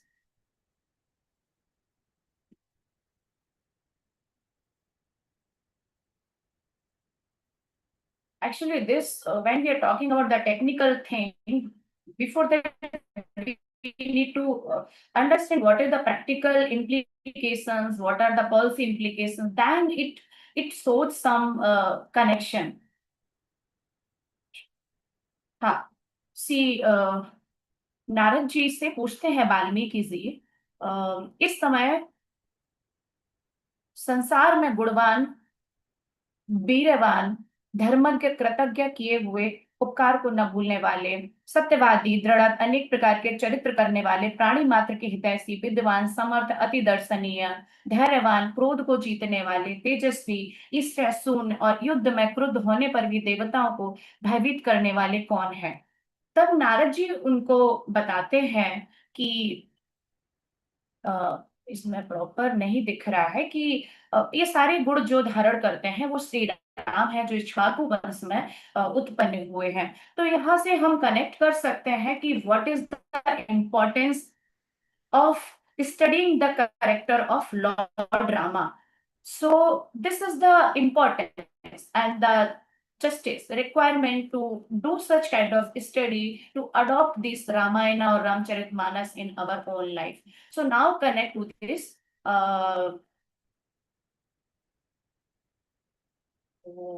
With this presentation. Please conclude. These are the research objective already discussed. हाँ जी, so research methodology already हमने बता दिया है कि like I have used this Scopus database, Web of Science and qualitative analysis. So just briefly I am telling there are total records found 501. Out of that we have finalized 300 something, and this is the figure indicates like various studies have been conducted based on Ramayana, Ramcharitmanas. So these are the few sustainable development goals, that's good health and well-being. So good health and well-being, there's quality education, gender equality, life on land, peace, justice, and institutions. For all these sustainable development goals, we can take insight from the Ramcharitmanas. So if we see the policy and social implication, Ramcharitmanas provides ethical foundation for sustainability, indigenous governance model, social and ecological harmony. Here we can learn how dharma theory and karma theory, if we conclude together, if we merge together, then we can achieve sustainable outcome. Ancient wisdom complements modern policy. We can learn from that thing. Sustainable development goals we can achieve, and institutional ethics we can learn from that thing. And that is very useful for the public administration because we need now value-based governance and citizen-centric policies. And Rama is also giving an example of servant leadership that we can use in the modern management. Integrating IKS and ethics is too much required. We can learn from that thing, and it shows a lesson for the society. Like we need a family harmony. If we achieve the family harmony, then only we can achieve the good health, quality education, and all. So environment. Rama was staying in that for 14 years in that forest. So because of that, sustainability and forest richness and biodiversity, only they can survive. Nowadays, it is very difficult. So we need to take a lesson how we can live with biodiversity conservation. So this is all about. So we can conclude that Ramcharitmanas is a living knowledge system, not ancient or indigenous knowledge. It is a living knowledge system. We need to adopt that thing. So it offers solution for the ethical decline, environmental crisis or environmental pollution and government failures. So integrating Ramayana or Ramcharitmanas is so it can support for all the sustainable development goals. So thank you so much. Thank you.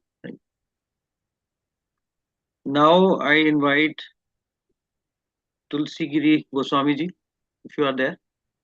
Yeah. Yes, sir. Namaskar, sir. I'm there.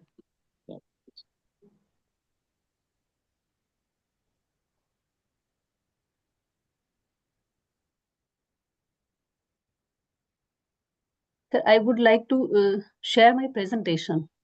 Yeah, please.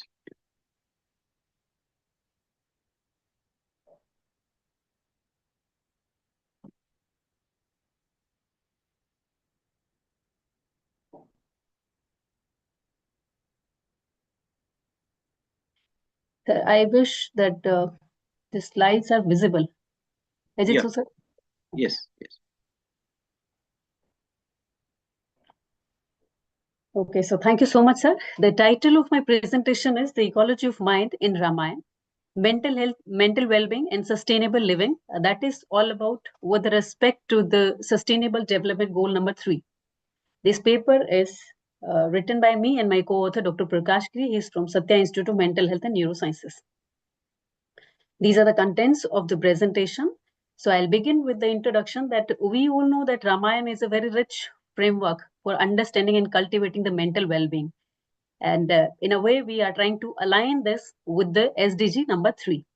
So the concept we have taken here is ecology of mind. Ecology of mind where psychological health, moral values, environmental harmony and social relationship are deeply interwoven and interconnected and narrated in the entire epic. So we'll also try to understand that how inner qualities such as emotional regulation, resilience, compassion, detachment, purpose, and ethical decision making contribute not only to individual mental health but also to the sustainable model of living. And we'll also try to explore that how Ramayana-based counseling techniques can inform modern mental health interventions and also can promote sustainable behavior. And in the conclusion, we'll try to suggest a model for integrating all these insights into education system, in mental health care and policy. Thereby, we can try to bridge the ancient wisdom and the modern needs. So the aims of this paper are in twofold.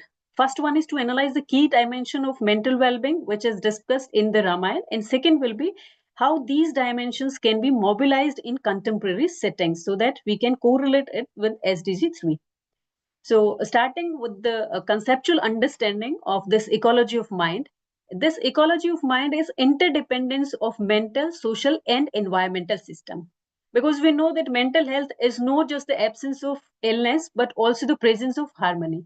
And that harmony is with respect to internally, relationally, and ecologically. When we say internally, that means the harmony within our thoughts, emotions, and values. And relationally means with our family and community. And ecology means our relation with the mother nature and moral order.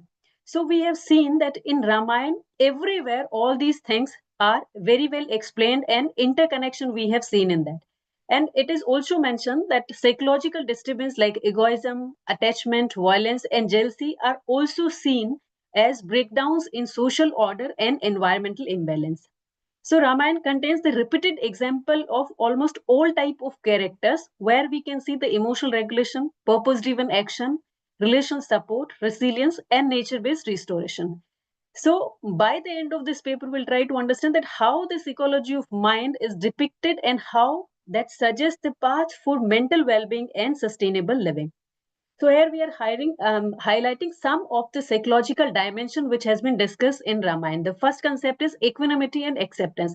That very well we can see with the Rama's composure on Mata Keke's demand. When it confronted with Keke's demand that his coronation will resist, Rama's response in composed and decisive means we can see his behavior provides a model of acceptance that too without passivity and abiding by dharma while preserving moral agency.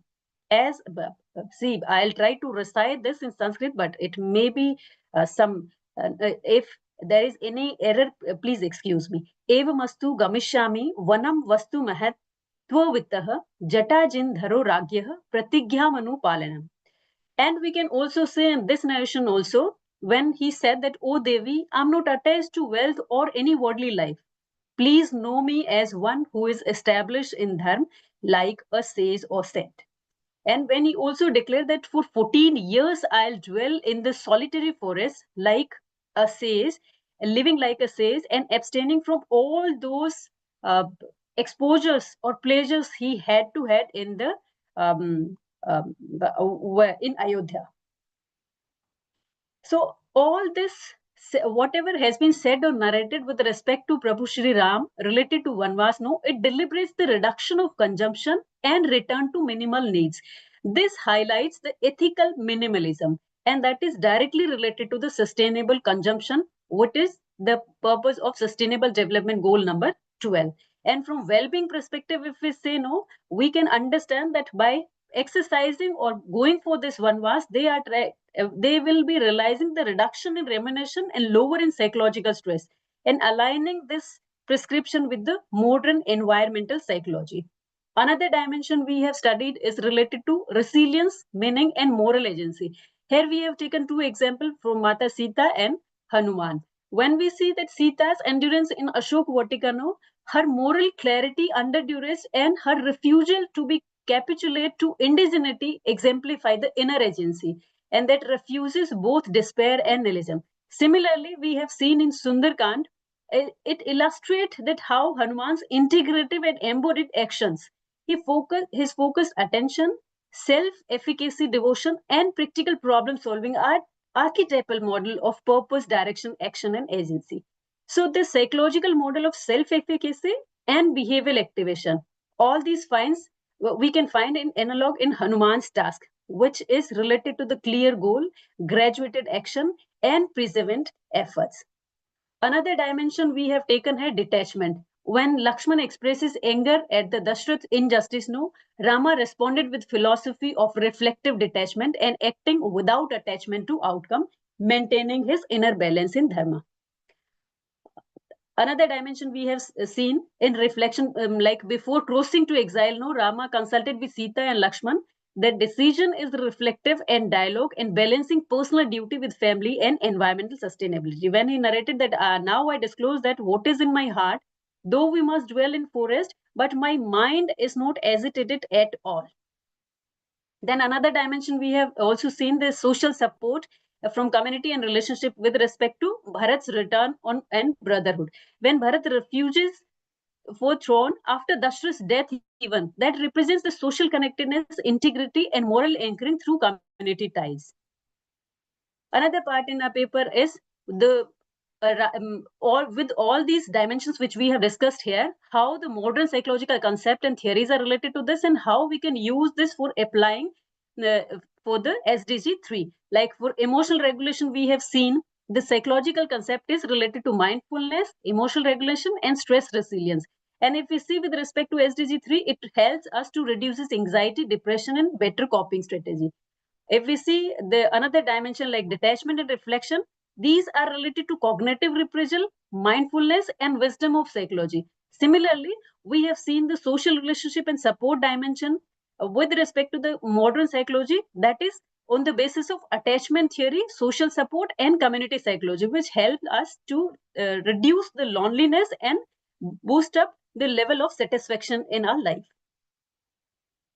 So on the basis of all these studies or all this literature, what we have seen, we can propose that how we can incorporate this Ramayana into our education curriculum and for mental health and counseling and for policy making. If we want to narrate or correlate this with education, no, we can use some of the stanzas or some of the literature from Ayodhya Kand, Aranya Kand, and Sundar Kand, so that it can help the students to build their social emotional learning and reflection and conflict analysis and value-based decision making. Similarly, for counseling and mental health, we have narrated the counseling techniques which were used or based on these dimensions. And for community and relationship practices, what we can do is the cultural narratives can be ethically mobilized in public health and sustainable campaigning.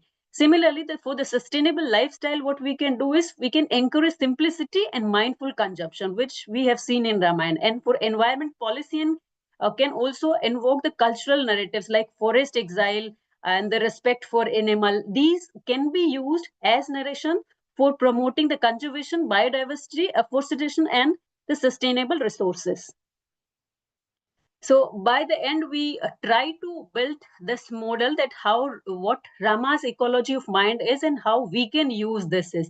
We can build up our own mind of ecology of mind is with the help of this framework which we try to list it out as there are 5 components. The very first component is awareness. If we want to build up our own ecology of mind, we need to develop our own awareness, the self-awareness of our thoughts, our emotions and values. Then we try to go for the equanimity, means by cultivating the emotional regulation, detachment and moderation. And then we have to have the clarity in our purposes, clarity of our values, acting according to our dharma and ethical purposes. And then relation support and compassion by cultivating the empathy, connections and in community. And last but not the least is nature and simplicity, means engaging with the nature, limiting excess and respecting the environment. So I believe I respected the time. Thank you so much. Okay, very well did that. Thank you. Well timed. Thank you. So now the last presenter, if she has joined, Manashi Ghosh.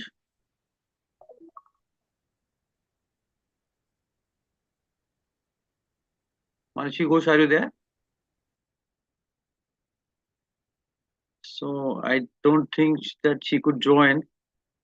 So you may remove your slides, please, Tulsi ji.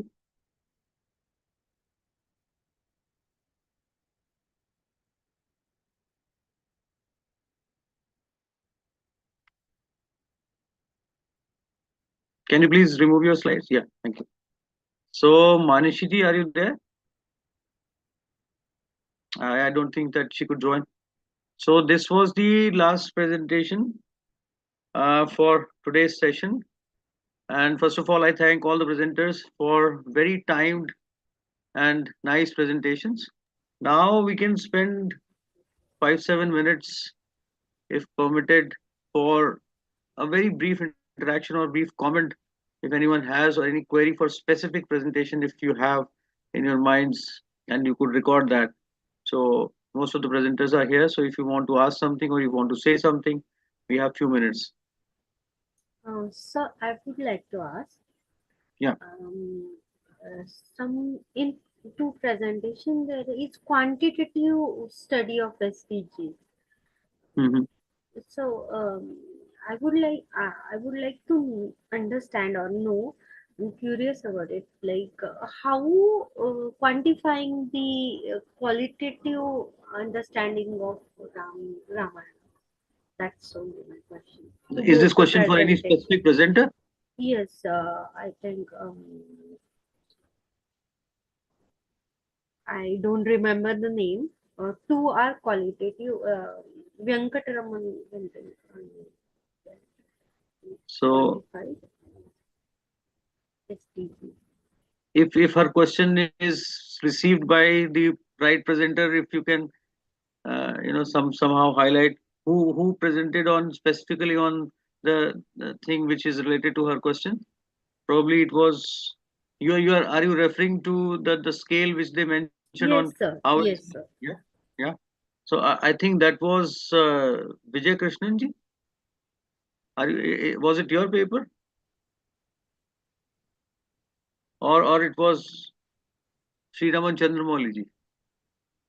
Yes, both the papers have calculated. They scaled it up, that somehow. Would you like to respond if you are there?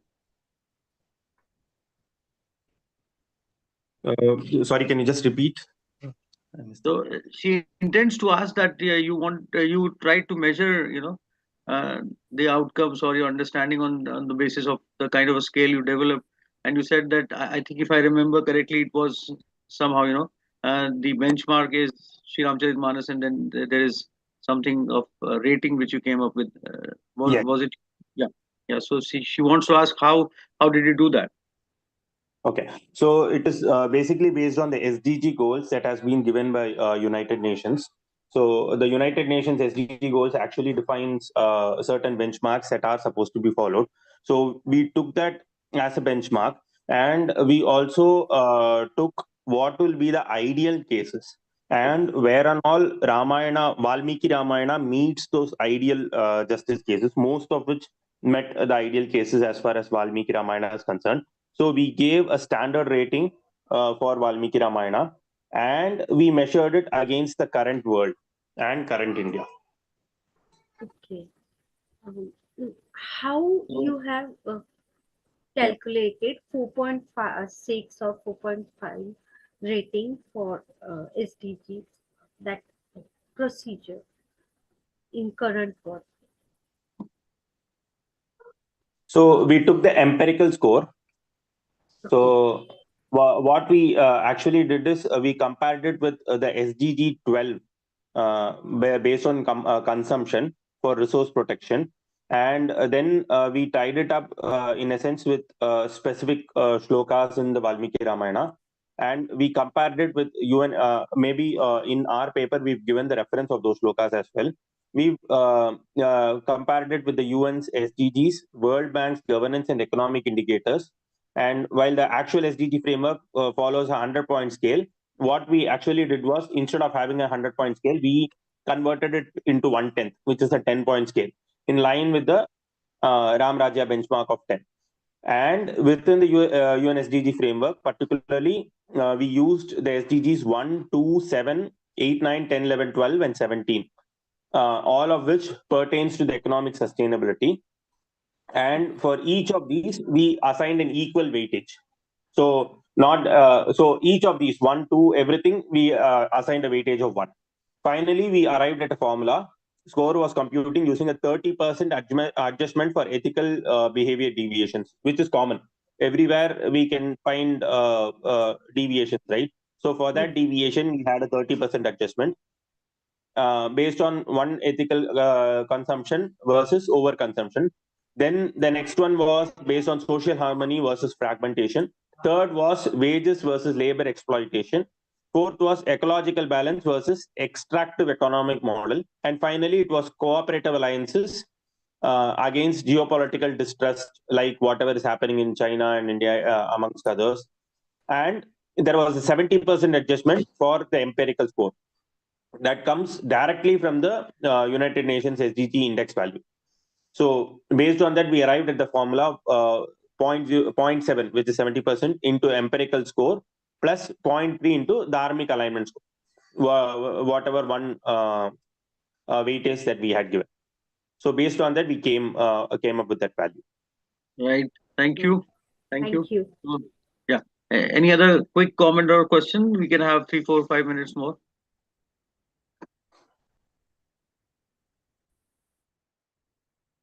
Anyone? Regarding any paper or anything specific, if one has, or should I? Okay. If no one has any question or comments, then once again, thanks to all the presenters for well-timed presentations, and very interesting session. Basically, I had a lot to learn from this session, and so many things have come up in terms of how we correlate several aspects of Sri Ramcharitmanas with and Ramayana with sustainability and goals. And then there are so many things to learn, and definitely if we can somehow construct aspects out of these more, then it would definitely be beneficial for the larger audience and people in times to come. Thank you once again, and good night. Thank you.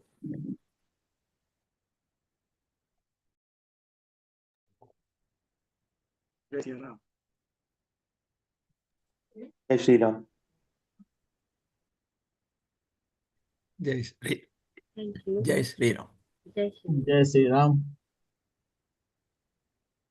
Jai Shri Ram. So thank you so much. Good night, everyone.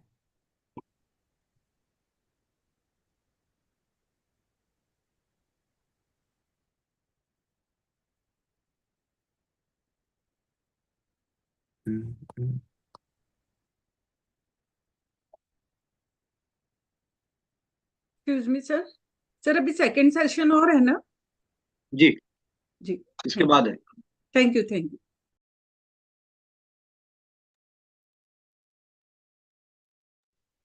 Sir, can we leave now?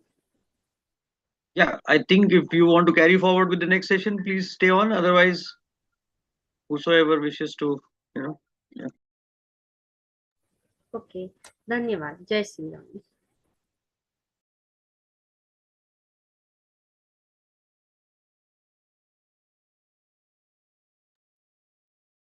Thank you. I would also leave. Jai Shri Ram. Thank you.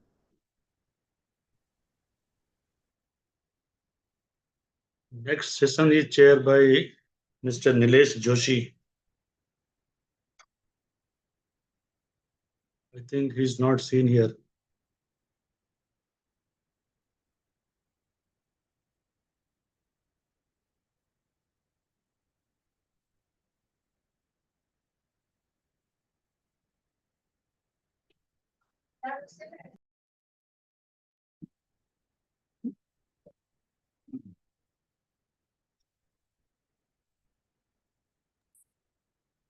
Sir, Mr. Nilesh Joshi is not seen on the screen. He is the chairman of the next session.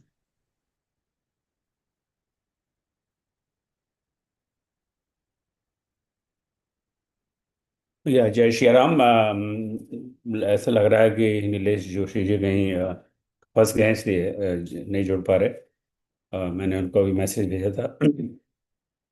चलिए कोई बात नहीं, जो प्रभु की इच्छा। तो जब तक नीलेश जोशी जी जुड़ा है नहीं, तब तक हम अपना अगला सत्र आरंभ करते हैं। तो इस दूसरे सत्र में आपका सबका बहुत बहुत स्वागत। और इस सत्र में 5 प्रेजेंटेशंस हैं और सत्र का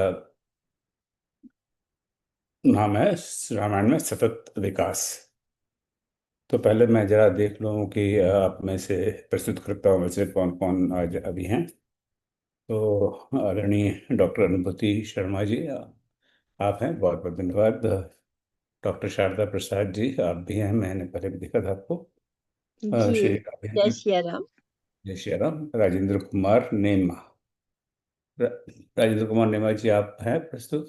हाँ हैं जी। आप भी हैं, देख रहा हूँ, धन्यवाद। और श्री उत्तम बर्मन, उत्तम बर्मन जी, कुछ समय पहले वो थे, हो सकता है भी जुड़े हैं, चलिए कोई बात नहीं। और Shubhasmita, I hope I am saying it right. धन्यवाद। शुभस्मिता दास, आप हैं? तो आप भी इस समय नहीं दिखाई दे रही। तो जो 5 हमारे पास नाम है, उसमें से 3 अभी फिलहाल मुझे दिखाई दे रहे हैं।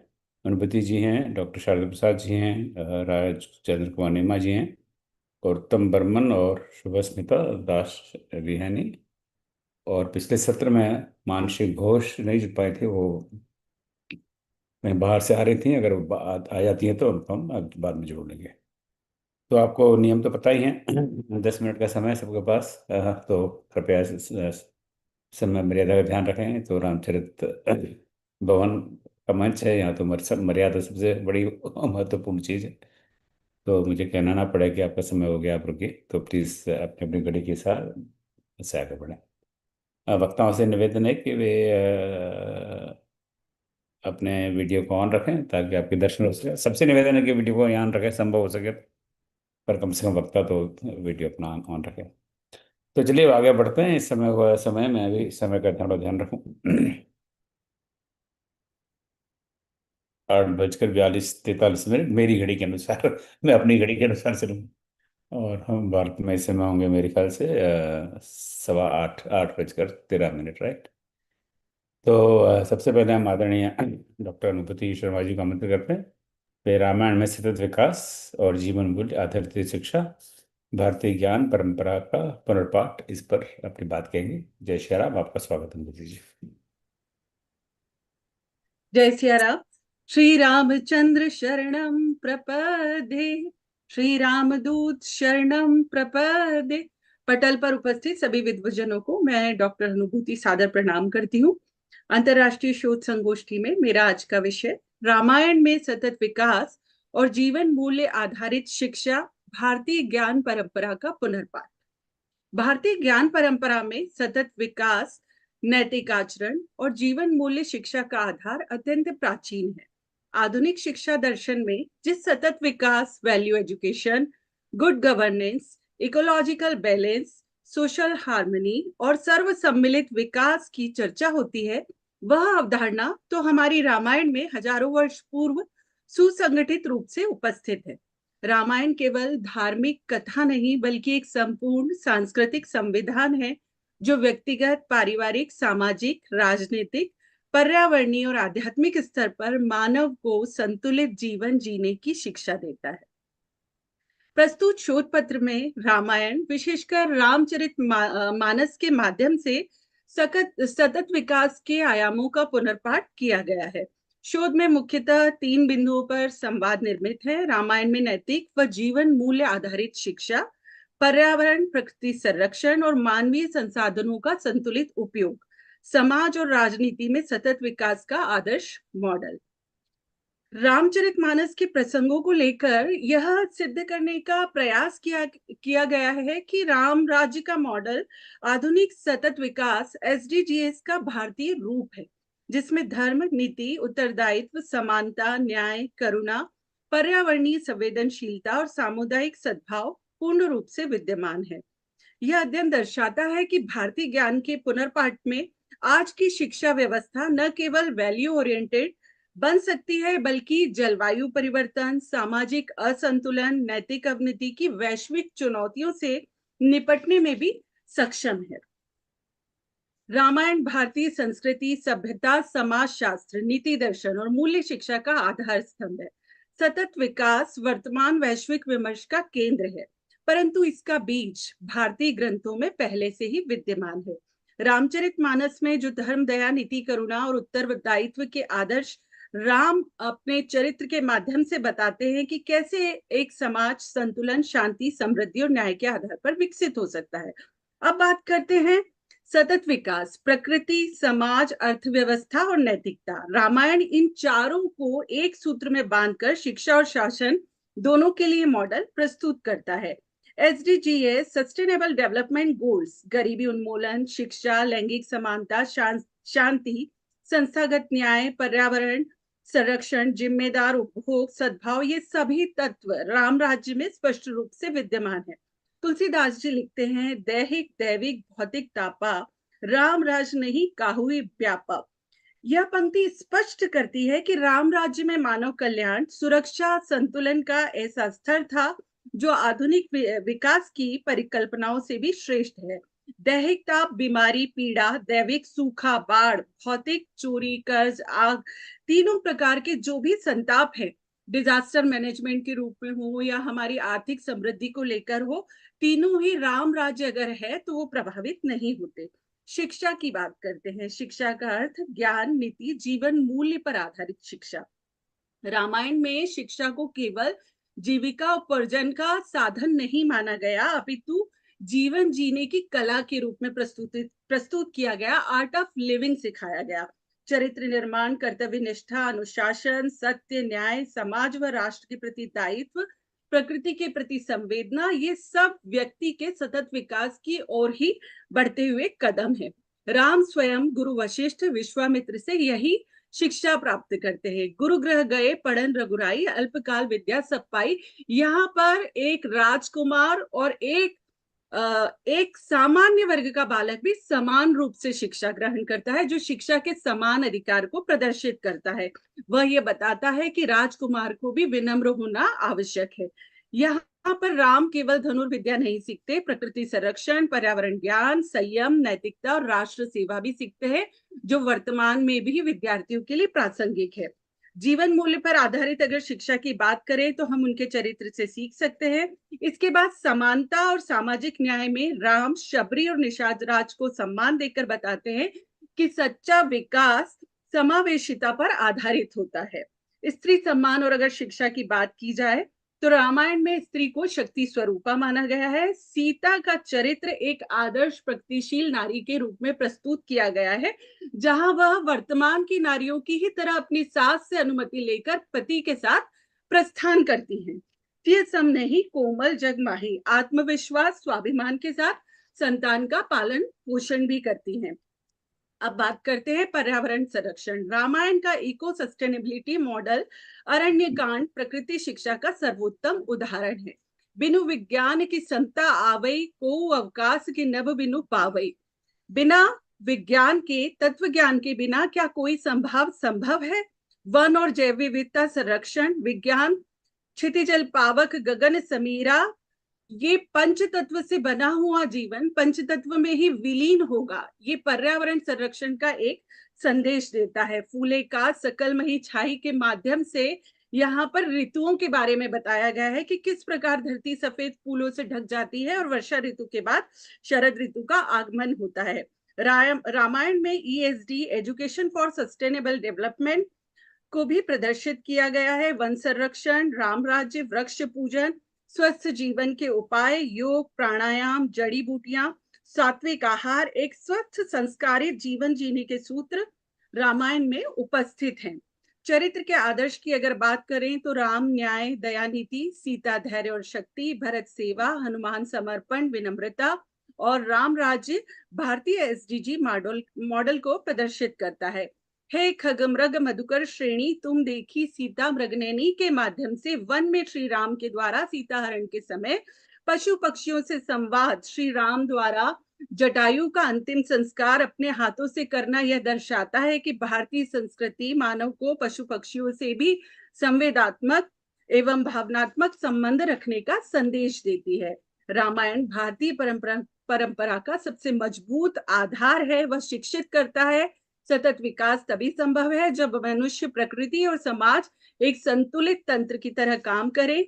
आज की शिक्षा व्यवस्था जब ESD मूल्यों की ओर बढ़ रही है, रामायण उन सभी लक्ष्यों का भारतीय मॉडल प्रदान करती है। मेरे द्वारा यह शोध सिद्ध करता है कि भारतीय परंपरा सदैव सतत विकास, नीति, धर्म और जीवन मूल्यों पर आधारित है, जिसकी वर्तमान समय में विशेष आवश्यकता है, विद्यार्थियों को आवश्यकता है। मैं रामचरित मंथन के इस भगीरथी प्रयास को नमन करती हूँ। उन्होंने इतना सुंदर विषय चयन किया और अंत में मैं अपनी वाणी को विराम इन्हीं शब्दों के द्वारा देना चाहती हूँ कि हमारी आने वाली पीढ़ी जो है वो तुलसी के नन्हे नन्हे पौधे हैं, जिन्हें हमें संस्कारों के गंगा जल से सींचना है। और इस संगोष्ठी में मेरा शोध पत्र शामिल किया, इसके लिए मैं हृदय से आपका आभार व्यक्त करती हूँ। धन्यवाद। बहुत बहुत धन्यवाद। डॉक्टर नीलेश जोशी जी जुड़ चुके हैं, ये सत्र के अध्यक्ष हैं, तो मैं स्वागत करता हूँ। आगे इस सत्र को आगे बढ़ाएं डॉक्टर साहब। अवश्य अवश्य, धन्यवाद। और बहुत ही सही और सटीक तरह से आपने इस शोध पत्र को प्रस्तुत किया है, मैं इसके लिए आपका आभारी हूँ। यदि कोई इस संबंध में प्रश्न पूछना चाहता है तो हमारे पास अभी भी 4 मिनट है, तो पूछना चाहता है तो पूछ लीजिए।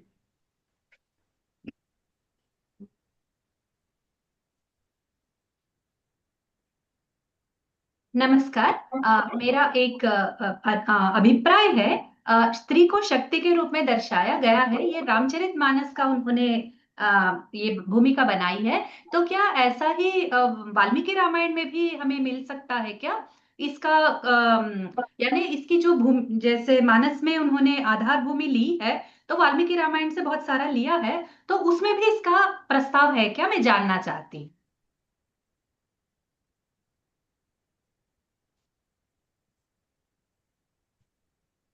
अनुभूति जी।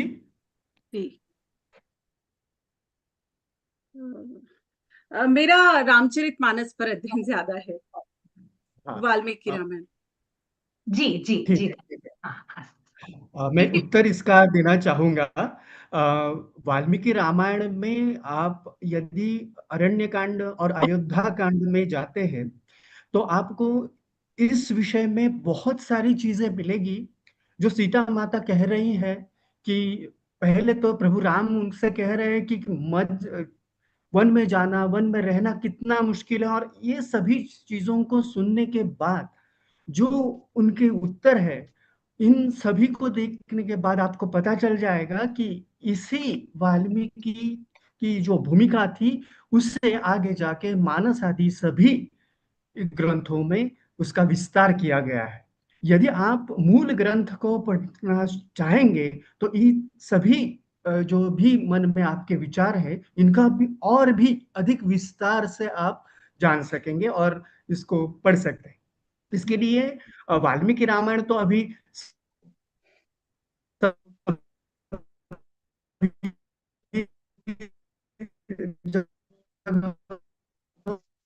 उपलब्ध है ही, मैं इसके साथ भी बहुत सारी शाखाएं हैं, निकाय अवश्य मिलेंगे। इस पर शोध होना अभी भी आवश्यक है और इस तरह के जो परिषद हो रहे हैं उनका मूल उद्देश्य यही है कि इस विषय को आगे बढ़ाया जाए, समाजाभिमुख बनाया जाए, तो अवश्य आप वाल्मीकि रामायण की गीता प्रेस गोरखपुर से पब्लिश्ड जो कॉपी है वो देख सकते हैं, या 1912 में पब्लिश की गई लाहौर से, ये लाहौर एडिशन है जो विश्वबंधु शास्त्री जी ने पब्लिश की है, वो भी है।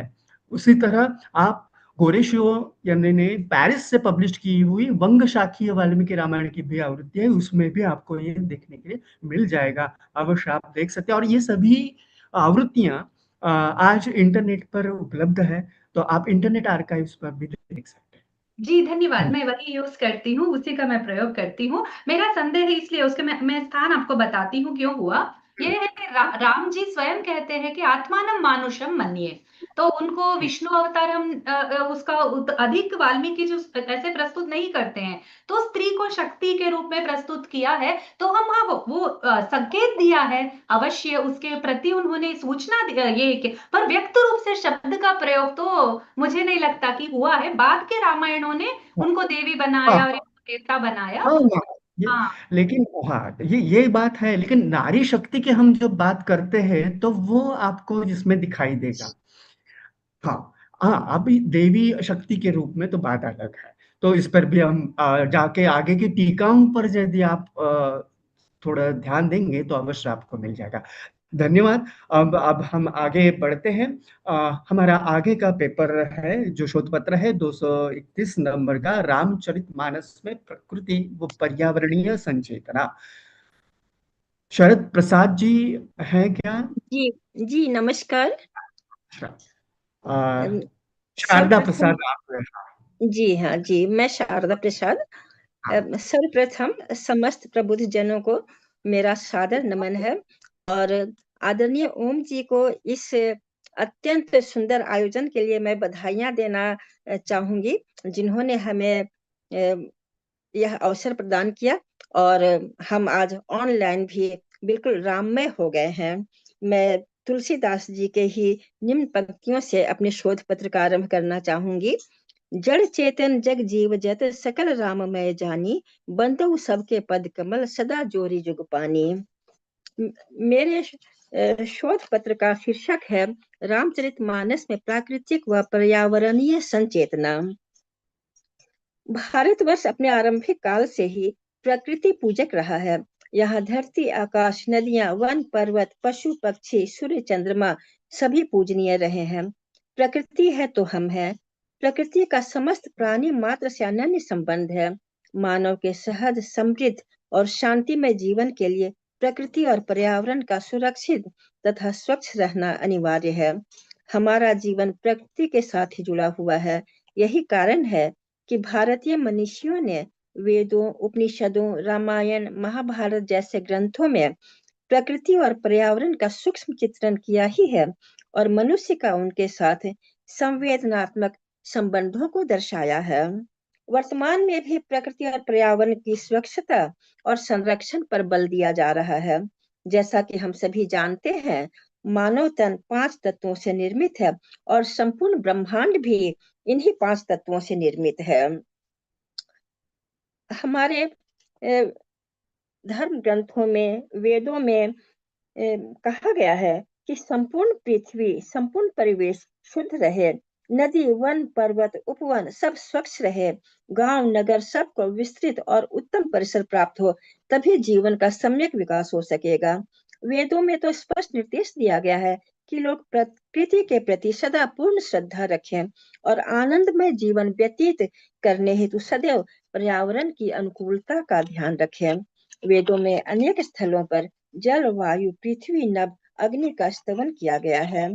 साहित्य में भी प्रकृति को मनुष्य की सहचर्य के रूप में ही चित्रित किया गया है। आदिकाल, भक्ति काल, रीति काल, आधुनिक काल, सभी कालों में मनुष्य और प्रकृति का अनन्य संबंध दर्शाया गया है। प्रकृति के सुकुमार कवि कहे जाने वाले पंत जी ने तो यहाँ तक कहा है कि छोड़ ध्रुवों की मृदु छाया, तोड़ प्रकृति से भी माया, बाले तेरे बाल जाल में कैसे उलझा दूं लोचन, छोड़ अभी से इस जग को। प्रकृति मनुष्य की जीवन सहचरी है, और प्रकृति और पर्यावरण के बिना मानव एक पल भी जीवित नहीं रह सकता है। इसीलिए सभी काल में ऋषियों, मुनियों और साहित्यकारों ने प्रकृति और पर्यावरण का चित्रण अपने साहित्य में किया है। तुलसीदास जी भी इसे अछूते नहीं थे। उन्होंने भी रामचरितमानस में प्रकृति और पर्यावरण को मानव जीवन के अभिन्न अंग के रूप में रूपांकित किया है। गोस्वामी जी ने रामचरितमानस में श्री रामचंद्र के चरित्र का वर्णन ही नहीं किया है, वरन संपूर्ण रामचरितमानस ही मानो प्रकृति का विराट फलक है। प्रकृति मानो श्री राम की लीला भूमि है। प्रकृति का चित्रण सजीव प्राणी के रूप में किया गया है। यह हमारे मन की भावनाओं से, हमारे अंतःकरण से इस प्रकार संग्रथित है कि हमारा सुख दुख प्रकृति का ही सुख दुख प्रतीत होता है। प्रकृति सदैव हमारे साथ संबद्ध रहती है। तुलसीदास जी ने प्रकृति के प्रति आदर और श्रद्धा का भाव रखते हुए उसे ईश्वर के प्रति भक्ति के साथ जोड़ा है। वातावरण इनकी दिव्यता के कारण दिव्य और मानव सहित सभी प्राणियों के अनुकूल है। यदि हम इनके साथ अपना व्यवहार प्रतिकूल रखते हैं तो यह भी प्रतिकूल हो जाती है। वर्तमान में हम प्राकृतिक दोहन के नतीजे झेल रहे हैं। हम विकास की अंधी दौड़ में प्रकृति और पर्यावरण के प्रति निर्दय हो गए हैं।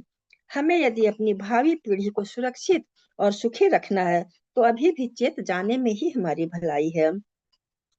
अभी भी माघ का महीना चल रहा है और तुलसीदास जी माघ के महीने में सूर्य देव के मकर राशि में प्रवेश करने के समय का वर्णन कर रहे हैं कि इस माह में तीर्थपति प्रयागराज में त्रिवेणी में स्नान को समस्त जीवों के लिए अत्यंत फलदायी मानते हैं। सभी के कल्याण की कामना करते हैं, जो जीवन में नदियों की उपादेयता को सिद्ध करती है। निम्न पंक्तियों में सिर्फ नदियों को ही नहीं वरन चराचर जगत के सभी प्राणियों के प्रति श्रद्धा व्यक्त की गई है। माघ मकरगत रवि जब होई, तीर्थपति ही आव सब कोई। देव धनुष किन्नर नर श्रेणी, सादर मज्जहि सकल त्रिवेणी। प्रकृति सदैव हमारे लिए शुभंकर है। वह सतत मानव कल्याण के लिए समर्पित रहती है। वह अपनी अस्मिता को त्याग कर हमारी रक्षा करती है और हमारे जीवन को सुखद बनाती है। इन पंक्तियों में तुलसीदास जी ने प्रकृति के सुंदर स्वरूप का, त्यागमयी स्वरूप का वर्णन किया है। साधु चरित शुभ चरित कपासु, निरस विशद गुणमय फल जासु। जो सही दुख पर छिद्र दुरावा, बंदनीय जे ही जग जस पावा। गोस्वामी जी ने प्रकृति के माध्यम से मानव के सुखमय जीवन हेतु प्रकृति का आश्रय ग्रहण किया है। कपास के पेड़ का उदाहरण देते हुए कहते हैं कि कपास का फल नीरस किंतु गुणवत्ता युक्त होता है। कपास उज्जवल होता है। ठीक उसी प्रकार जिस प्रकार संतों का हृदय ईर्ष्या द्वेष छल कपट जैसे तमोगुण से रहित होता है। कपास में जो तंतु होते हैं उन तंतुओं से वस्त्र बनता है और वही वस्त्र मनुष्यों के अंगों को ढकने और सुरक्षा देने का काम करते हैं। स्वयं नष्ट होकर दूसरों के छिद्र को ढकते हैं। यही कारण है कि प्रकृति हमारे लिए पूज्य है, क्योंकि वह स्वयं अपने अस्तित्व का त्याग करके मानव की रक्षा करती है, समस्त चराचर जगत की रक्षा करती है। आज समाज में ऊंच नीच, अमीर गरीब, सुंदर असुंदर का भेदभाव चरम पर हम पाते हैं। समाज कई वर्गों में विभक्त हो गया है और आपस में प्रेम सौहार्द की कमी हो गई है। दिखावा और सामाजिक प्रतिष्ठा ही सर्वस्व हो गया है। आज हम दिखावे की दुनिया में जी रहे हैं। गांव हो या शहर, सभी एक आडंबर युक्त जीवन जीने को विवश हो गए हैं। ऐसी स्थिति में रामचरितमानस में एक समरस और प्रेममय समाज की स्थापना पर बल दिया गया है। शिव जी के बारात के दृश्य का वर्णन करते हुए तुलसीदास जी लिखते हैं, को मुखहीन विपुल मुख काहू, बिनु पद कर को बहु पद पाहू। विपुल नयन को नयन विहीना, रिष्ट पुष्ट को वति तन खीना। तन खीन को वति पीन पावन, को अपावन गति धरे। भूषण कराल कपाल कर सब हृदय सोनित तन भरे। खर स्वान सुवर श्रीकाल मुख, गण वेश अगणित को गने। बहु जिनस प्रेत पिशाच जोगी, जमात बरनत नहीं बने। यहाँ शिव जी के बारात का बहुत ही सुंदर मन भावन वर्णन किया गया है, जिसमें भूत प्रेत पिशाच जोगी सभी नाचते गाते संग संग चल रहे हैं। यह बारात विचित्र बारात है, क्योंकि इसमें समस्त प्राणियों का समावेश है, सभी की खुशियों का ध्यान रखा गया है। कोई मुखहीन है तो किसी के अनेक मुख हैं, कोई बिना हाथ पांव का है तो किसी के अनेक हाथ पैर हैं, कोई नयन विहीन है तो किसी के अनेक नयन है, कोई हृष्ट पुष्ट है तो कोई बिल्कुल क्षीणकाय है। कोई गधे, कुत्ते, सुअर और सियार के जैसे मुख वाले भी हैं। गणों के अनगिनत वेशों की गिनती करना कठिन है। सभी संग संग नाचते गाते चल रहे हैं और जिनकी शोभा का वर्णन करते नहीं बन रहा है। आज के संदर्भ में इसका महत्व अपेक्षाकृत बढ़ जाता है, क्योंकि हमारे समाज में जो दिव्यांग हैं, विकृतांग हैं, किन्नर हैं, जो लैंगिक विकृति के शिकार हैं, उन सबों के प्रति हमारे मन में प्रेम, सहयोग, सौहार्द की भावना होनी चाहिए, क्योंकि ये भी हमारे ही परिजन है, हमारे ही समाज के अभिन्न अंग है। इन्हें भी उतना ही स्नेह, आदर, सम्मान की आवश्यकता है जितना एक सकलांग को है।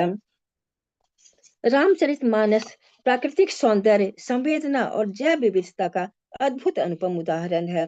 संपूर्ण रामचरितमानस में यह दर्शाया गया है कि जंगल जंगल में रहने वाले मानव एवं मानवेतर प्राणी, नदियां, ऋषि मुनियों का आश्रम सभी मानव के लिए कल्याणकारी हैं।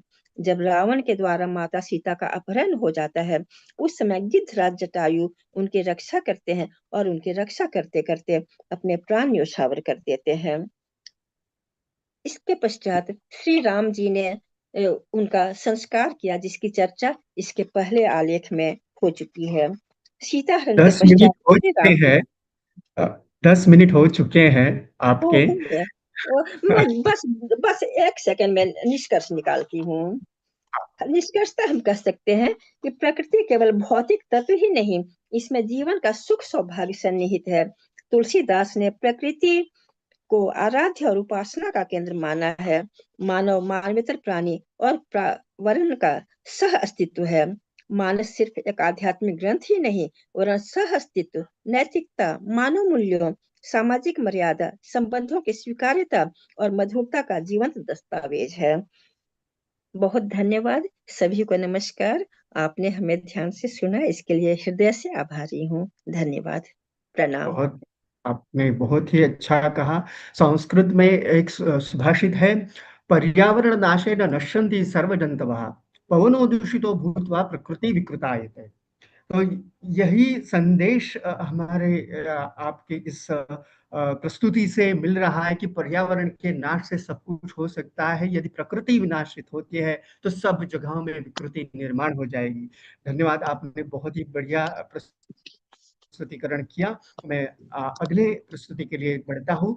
अगला हमारा शोध पत्र है राजेंद्र कुमार जी का, जिनका विषय है सब नर कर ही परस्पर प्रीति सतत विकास का मूल मंत्र। जी, मैं स्वागत करता हूं आपका। मैं नमस्कार सबको। मैं स्लाइड शेयर करना चाह रहा हूं।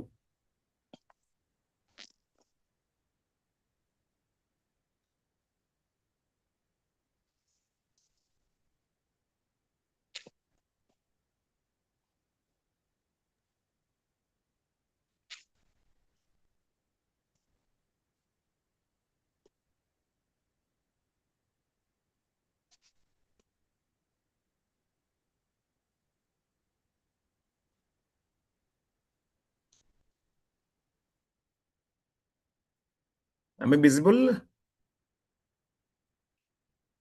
यस। नमस्कार, मैं डॉक्टर राजेंद्र कुमार नेमा और मेरा विषय है इस गोष्ठी में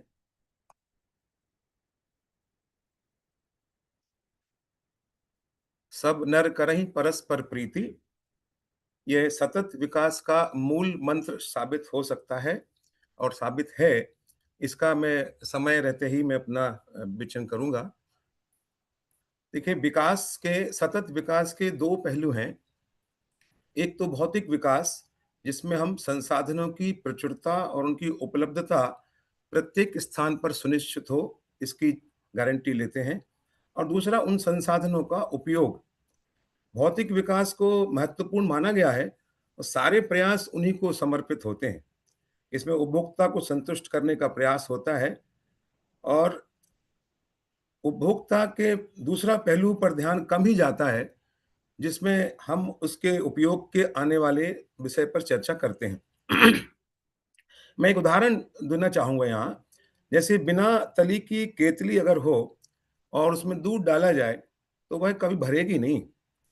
अतः इसका मतलब ये हुआ कि हम आवश्यकता के अनुसार अगर चीज़ों की उपलब्धता कराएँ, संसाधनों की उपलब्धता कराएँ, तो वो ज़्यादा बेहतर होगा, बजाय अर्थ के आधार पर कराएँ। क्योंकि अर्थ हमारा जो मजबूत क्रय शक्ति है, वो उसका परिणाम ये हो रहा है, जिसके पास अर्थ है, वो जहाँ चाहे, जितनी चाहे और उसी समय सारी स्थान पर वो मात्राएँ अपने पास इकट्ठा करके और इस इकट्ठा करने की भी होड़ लग जाती है। वास्तविक आवश्यकता कितनी है, इनको बटोर-कर अपना बनाकर रखने की धारणा के कारण कितनी मात्रा में हम उन पर अपना अधिकार करके दूसरों को उससे वंचित कर रहे हैं, इसमें भारी अंतर है। और इस अंतर के कारण एक विचार है कि गंभीर रूप से अगर विचार करें, तो हमने अपनी आवश्यकता को ठीक से ना पहचान कर अपनी कामनाओं की पूर्ति और अपनी प्रतिष्ठा के प्रश्न को संतुष्ट करने अधिकांश वस्तुओं पर अपना अधिकार जताने का प्रयास किया है। इसके कारण दूसरों पर इसका नकारात्मक प्रभाव होता है। इसकी चिंता शायद कभी नहीं की गई। जैसे हम दूसरों के बारे में सोचते हैं, तो हमें लगता है हम उनकी चिंता क्यों करें? वे तो दूसरे हैं। हम केवल अपनी और अपने परिवार या रिश्तेदारों की ही सोचकर इतिश्री मान लेते हैं और इसी को गोस्वामी जी ने मैं और मोर तोड़ते माया से संबोधित किया है। अतः निवेदन ये करना चाहता हूँ कि हम अपने आप का विस्तार करें, तो अपना पड़ोसी भी अपना, अपना मित्र भी अपना, अपना समाज भी अपना, अपने प्रदेश भी अपना और राष्ट्र भी अपना, संपूर्ण विश्व भी अपना ही प्रतीत होता है। तब अपने आपका ही विस्तार होकर हमें स्वयं के अलावा बाकी सभी की चिंता होने लगती है। न केवल मनुष्य की, वरन प्राणी मात्र की चिंता हमको हो जाती है। फिर हम सोचने पर विवश होते हैं कि सारी प्रकृति पर मेरा स्वयं का एक अधिकार नहीं है। सभी को इसका सम्यक रूप से उपयोग और उपभोग करने का अधिकार है। वह अधिकतर कतिपय गलत अवधारणा के कारण अवरुद्ध हो रहा है और वह है अपने आप स्वयं के चिंतन, स्वार्थ परायणता और साथ साथ अपनी अधूरी विकृत सोच के कारण। और इसलिए ध्यान जाता है हमारी इस अवधारणा पर, सब नर करहीं परस्पर प्रीति। श्री राम वाल्मीकि रामायण में जिस धर्म की बात करते हैं, वह पुत्र का पिता के प्रति कर्तव्य है, जिसके कारण वह वन भी सहर्ष प्रस्थान करते हैं। इस धर्म की दुहाई देते हुए सीता अपने पति के धर्म का निर्वहन करने के लिए उनका अनुगमन करती हैं। लक्ष्मण अपने भ्रात धर्म के कारण 14 वर्ष तक वहां सेवा में संलग्न रहते हैं। कौशल्या को भी पति धर्म बताकर उन्हें अयोध्या में रहने को तैयार किया जाता है। भरत अपने प्रजा के पालन के हेतु राजाज्ञा का पालन कर सदा सादा जीवन बिताते हैं। सब नागरिक अपने अपने धर्म को पालन करते हुए एक दूसरे के प्रति प्रेम से रहते हैं। यही तो राम राज्य के सूत्र हैं, जहां स्वार्थ छोड़कर आपस में प्रेम को बढ़ावा दिया जाता है और सभी संतुष्ट, सभी प्रसन्न आनंद में निश्चिंत होकर रहते हैं और वस्तुओं का कहीं अभाव नहीं दिखता।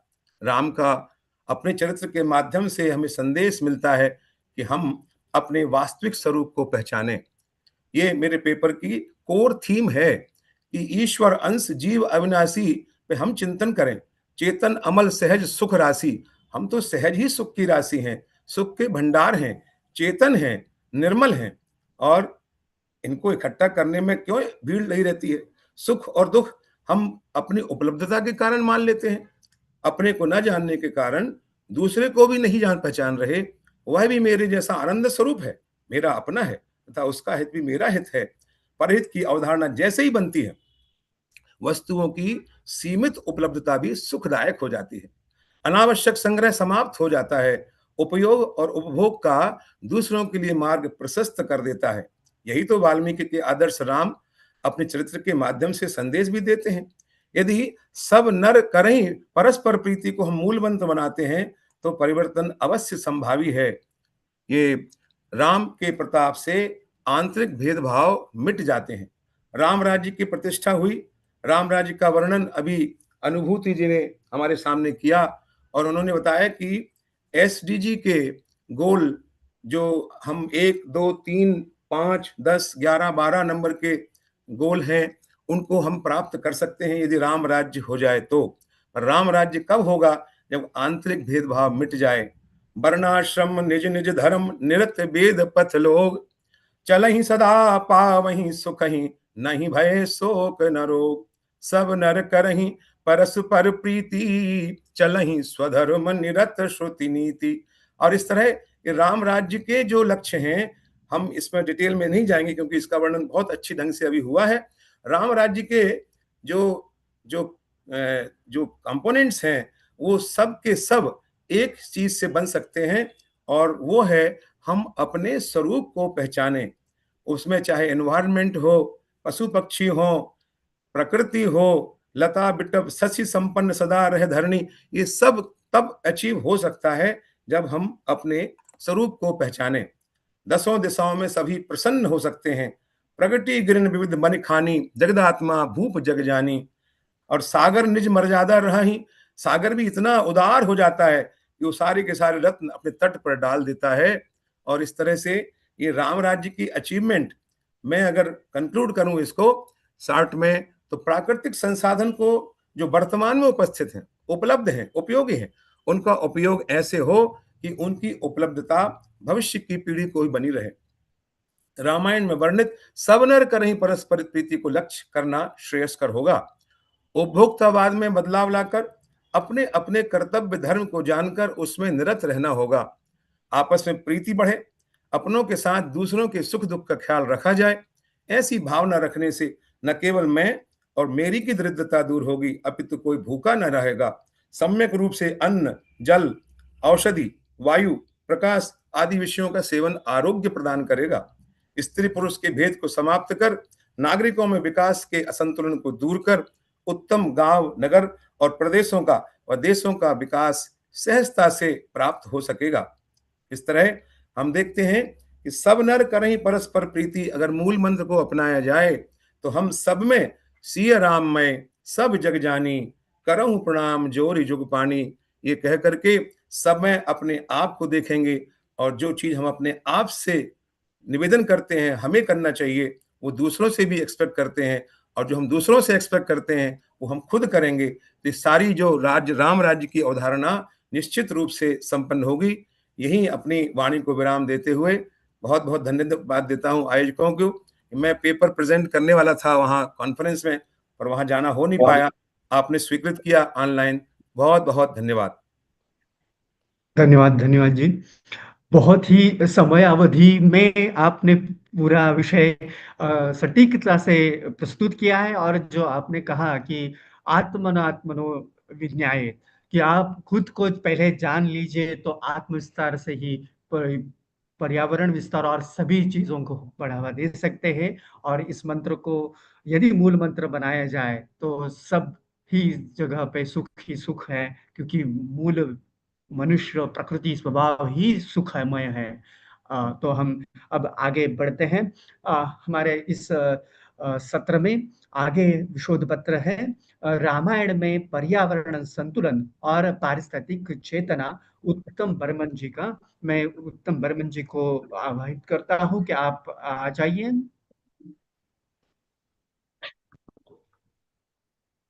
जी सर, सभी गुरुजनों को मेरा प्रणाम।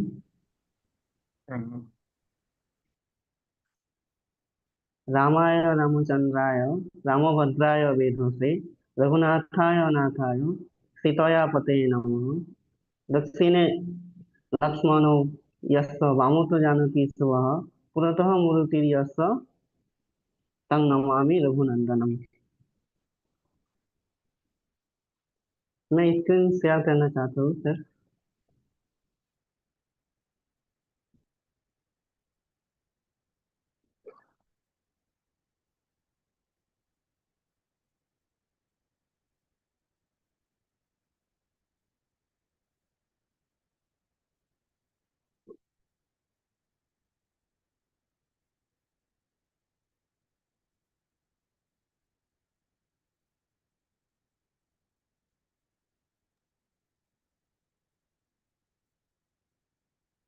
शुरू कीजिए। जी सर, स्क्रीन शेयर नहीं हो रहा है, सॉरी सर। हाँ। महर्षि वाल्मीकि कृत आदि काव्य रामायण में पर्यावरण संतुलन और पारिस्थितिक जागरूकता का महत्वपूर्ण संदेश निहित है, जो कि प्रकृति और मानव के अंतर संबंधों पर प्रकाश डालता है और प्रकृति संरक्षण की प्रेरणा देते हैं। वनों, नदियों, पशुओं और पौधे से संबंध यह महाकाव्य संदेश देता है कि प्रकृति के प्रति हानिकारक व्यवहार या पर्यावरण के प्रति उदासीनता के नकारात्मक परिणाम होते हैं। रामायण वर्तमान पारिस्थितिक असंतुलन और प्रदूषण से मुक्ति का मार्ग दिखाता है। इसमें वृक्षों, नदियों और वन्य जीवों के प्रति सम्मान और प्रेम दिखाया गया है और यह सिखाता है कि मानव प्रकृति का संबंध अटूट है। भरत का आश्रम में केवल न्यूनतम हस्तक्षेप का निर्णय और राम राज्य में पशु पक्षियों के बीच सहज प्रेम जैसे प्रसंग इसके ज्वलंत उदाहरण हैं। आदि कवि वाल्मीकि न केवल रामायण के रचयिता हैं, बल्कि भारतीय चिंतन परंपरा में पर्यावरणीय चेतना के प्रणेता भी माने जाते हैं। उनकी जयंती जो आश्विन शुक्ल पूर्णिमा को मनाई जाती है, बल्कि यह केवल एक धार्मिक उत्सव ही नहीं है, बल्कि यह उस कथा का प्रतीक है जिसमें मानव और प्रकृति के गहरे संबंध और पारिस्थितिक चेतना झलकते हैं। अतः रामायण के प्रारंभ में ही क्रंच पक्षी की हत्या से करुण प्लावित होकर वाल्मीकि मुनि ने रामायण की रचना की थी। वे केवल काव्यों के प्रारंभ में ही जीवों के संरक्षण के चेतावनी देते हैं, जो पर्यावरण संरक्षण का मूल मंत्र है, क्योंकि प्रकृति के प्रति क्रूरता मानवीय प्रतिष्ठा नष्ट करती है। साहित्य और पर्यावरणीय चेतना का जन्म एक ही मार्मिक घटना से हुआ। आज भी जहाँ शिकार के विरुद्ध नैतिक अपील की जाती है, वहाँ वन्य जीव संरक्षण अभियानों के लिए इस श्लोक को उद्धृत किया जाता है, जो है मां निषाद प्रतिष्ठां तमगमो शाश्वती समाह यत् क्रंच मिथुनादिकम बोधि काम मोहितम। ये साप देते हुए वाल्मीकि मुनि ने हमें ये शिक्षा देते हैं कि प्रकृति के प्रति जो क्रूर रूप आचरण होता है, वो मानवीय प्रतिष्ठा को नष्ट करवाती है। मेरा शोधपत्र का उद्देश्य है रामायण पर्यावरण संतुलन और पारिस्थितिक चेतना का एक महत्वपूर्ण स्रोत है, जिसमें प्रकृति के 5 तत्वों को, जैसे क्षिति, आप, तेज, मरुत, व्योम आदि, और जीवों को देवतुल्य माना गया है। मेरे प्रस्तुत शोधपत्र का यही उद्देश्य है कि प्राकृतिक संसाधनों के नियंत्रण करना, पर्यावरण संतुलन और जैव विविधता का अध्ययन और विश्लेषण करना है।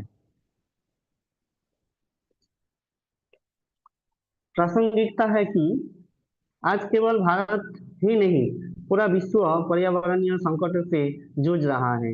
महर्षि वाल्मीकि की वाणी पहले से कहीं अधिक प्रासंगिक हो उठी है। रामायण हमें केवल मर्यादा पुरुषोत्तम राम की गाथा ही नहीं सुनाती, बल्कि यह भी सिखाती है कि प्रकृति का संरक्षण मनुष्य के लिए अत्यावश्यक है। बिहार के विश्वविद्यालय जैसे संस्थान जब रामायण से जल संरक्षण के प्रयोग कर रहे हैं और वाल्मीकि जयंती पर देश भर वृक्षारोपण कार्यक्रम आयोजित होते हैं, तो यह वाल्मीकि के पर्यावरणीय दर्शन को जीवंत बना देता है। वाल्मीकि जयंती हमें स्मरण कराती है कि धर्म केवल पूजा पाठ में ही नहीं, बल्कि नदियों को स्वच्छ रखने, वनों को सजाने और जीव जंतुओं को रक्षा करने में भी निहित है। प्रकृति प्रेम ही सच्चा धर्म है और यह संदेश आज भी उतना ही उपयोगी है जितना सहस्त्र वर्ष पहले था। महर्षि वाल्मीकि की यह पुकार हमें जागरूकता का संचार करती है कि यदि हम प्रकृति के साथ सामंजस्य स्थापित करें, तो न केवल समाज बल्कि पूरे पृथ्वी अधिक सुरक्षित और सुंदर और संतुलित हो सकती है। विवेचन यह है, रामायण के 7 कांडों में प्रकृति का वर्णन इतना जीवंत है कि यह महाकाव्यों को पर्यावरणीय ग्रंथ बनाता है। बालकांड से उत्तरकांड तक वाल्मीकि ने वनों को आश्रम, नदियों को जीवनदायिनी और पर्वतों को शरण स्थली के रूप में चित्रित किया। अयोध्या कांड में राम का वनवास प्रारंभ होता है, जहाँ चित्रकूट पर्वत का वर्णन प्रकृति की समृद्धि दर्शाता है। जल संरक्षण पर जोर देते हुए आदि कवि ने कहते हैं, प्रकृति के तत्व एक दूसरे से जुड़े हैं और उनकी शुद्धता जीवन का आधार है। चित्रकूट में राम, लक्ष्मण, सीता का आगमन प्रकृति के स्वागत का प्रतीक है, जहाँ वृक्ष फल प्रदान करते हैं और नदियां पवित्र जल। जो एक श्लोक है, वदनेनैव रुचिरं हृदयं यथा जलेनैव जलम शुद्धम जलम चंद्रमसा यथा। अरण्य कांड में पंचवटी का वर्णन वनों की जैव विविधता का उजागर करता है। यह सूर्यवंशी राम वनवासी बन जाते हैं और प्रकृति के क्रोध में जीवन यापन करने लगते हैं। इस प्रकार यह प्रकृति और पर्यावरण से सामंजस्य करना सीख जाते हैं। रामायण में वनों और पर्वतों के विवेचन से यह स्पष्ट होता है कि वन केवल सौंदर्य की उत्पादक है, बल्कि जीवन के आधार है। पंचवटी में राम का लताओं से सुशोभित पर्णकुटी में समय व्यतीत करना मानव प्रकृति के सह अस्तित्व दर्शाती है। यथा वनम यथा रमणीयम तत्र वृक्षा समृद्धा स्युः, पर्वतः च यथा रम्यः तत्र पुष्पाणि च स्युः। सुंदरकांड में अशोक वाटिका का वर्णन लंका की प्राकृतिक समृद्धि का निर्देश बताता है। वाटिका की विविधता जैसे वृक्ष, जल और पुष्प को दर्शाता है, लेकिन चुराकर शब्द लालच के विरुद्ध चेतावनी देता है, जो पर्यावरण लूट का प्रतीक है। अशोक वाटिका में सीता के निर्वासन की अवधि में प्रकृति उनकी सांत्वना बन जाती है। रम्यं च वनं दृष्ट्वा रम्यं च जलं पिबेत्, हिमवन्तं च दृष्ट्वा रम्यं च पुष्पं च हरेत्। निष्कर्ष आपका वक्त के हो रूप रहा में, है। जी सर, और एक मिनट। भरत का कथन से वन्य क्षेत्रों में न्यूनतम हस्तक्षेप की नीति दर्शाता है। रामायण में 200 से अधिक वृक्ष प्रजातियों का उल्लेख है, जैसे अशोक, खजूर, जो औषधीय और पारिस्थितिक महत्व रखते हैं। अतः रामायण कालीन समय से ही वनों को संरक्षण करने की शिक्षा मिलती है। यथा ते वृक्षानुरकं भूमिमाश्रमेषु प्रजांस्तथा न हिंसोरिति तेवाहमेक एवागतस्ततः। प्रणाम सभी गुरुजनों को, धन्यवाद। धन्यवाद। रामायण में पर्यावरण संतुलन और पारिस्थितिक चिंतना, इस विषय को सामने रख के आपने बहुत ही बढ़िया प्रस्तुतिकरण किया। शुरुआत से बालकांड, अयोध्याकांड, अरण्यकांड से पंक्तियां, संस्कृत श्लोक आदि को आपने सटीकता से बताया भी है। और इस सम्मेलन में, परिषद में आपका पत्र पाठ के लिए मैं आपका आभारी हूँ। हम आगे बढ़ते हैं।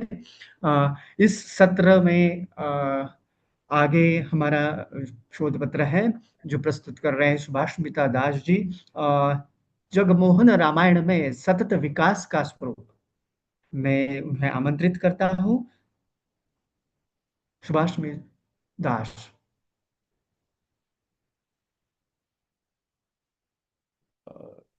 Does it look like she's there? Yes, I think so. Is no.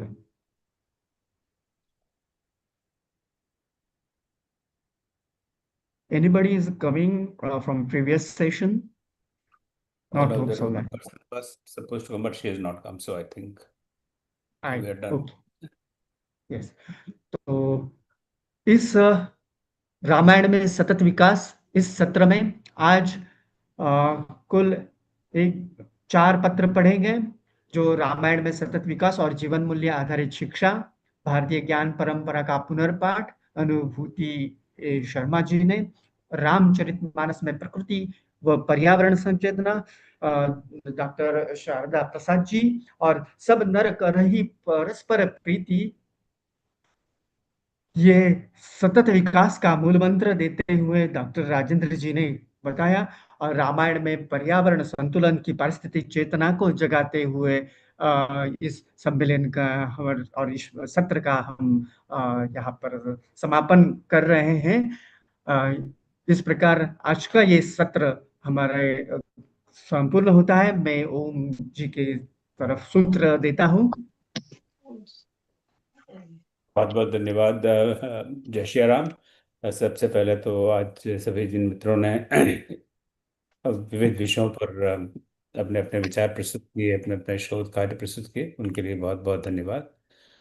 जैसा अभी डॉक्टर नीलेश जोशी जी ने बताया कि हमने 2 सेशन आज किए। पहला सुबह, क्योंकि यहाँ मेरे यहाँ सुबह है तो मुझे सुबह जाना है तो भारत के समय के अनुसार 6 बजे आरंभ किया था सत्र। जो डॉक्टर विनय शर्मा, जो आईटी रुड़की में प्रोफेसर हैं, उन्होंने उसका संचालन किया और उसमें 12 प्रस्तुतकर्ताओं में से 11 ने अपनी प्रस्तुति दी और एक जो नहीं दे पाए, वो लोकेशन से दूर थी पर अभी वो नहीं पहुंच पाई।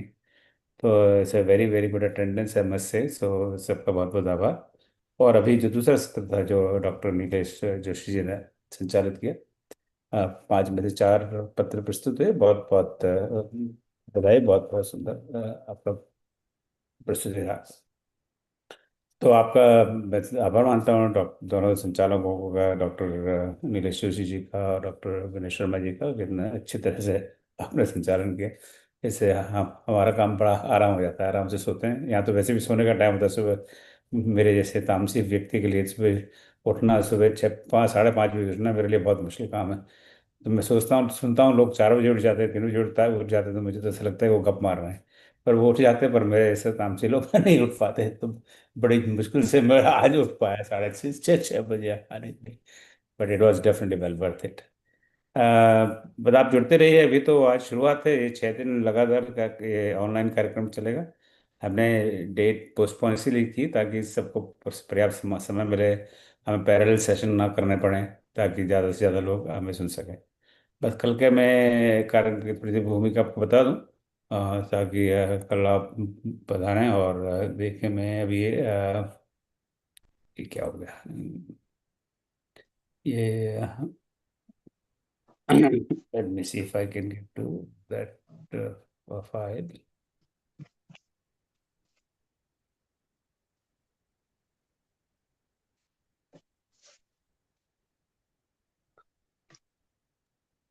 तो ये कल का स्केड्यूल आपको दिख रहा है? मेरे पास 2 मॉनिटर यूज करता हूँ तो मुझे हमेशा कंफ्यूज।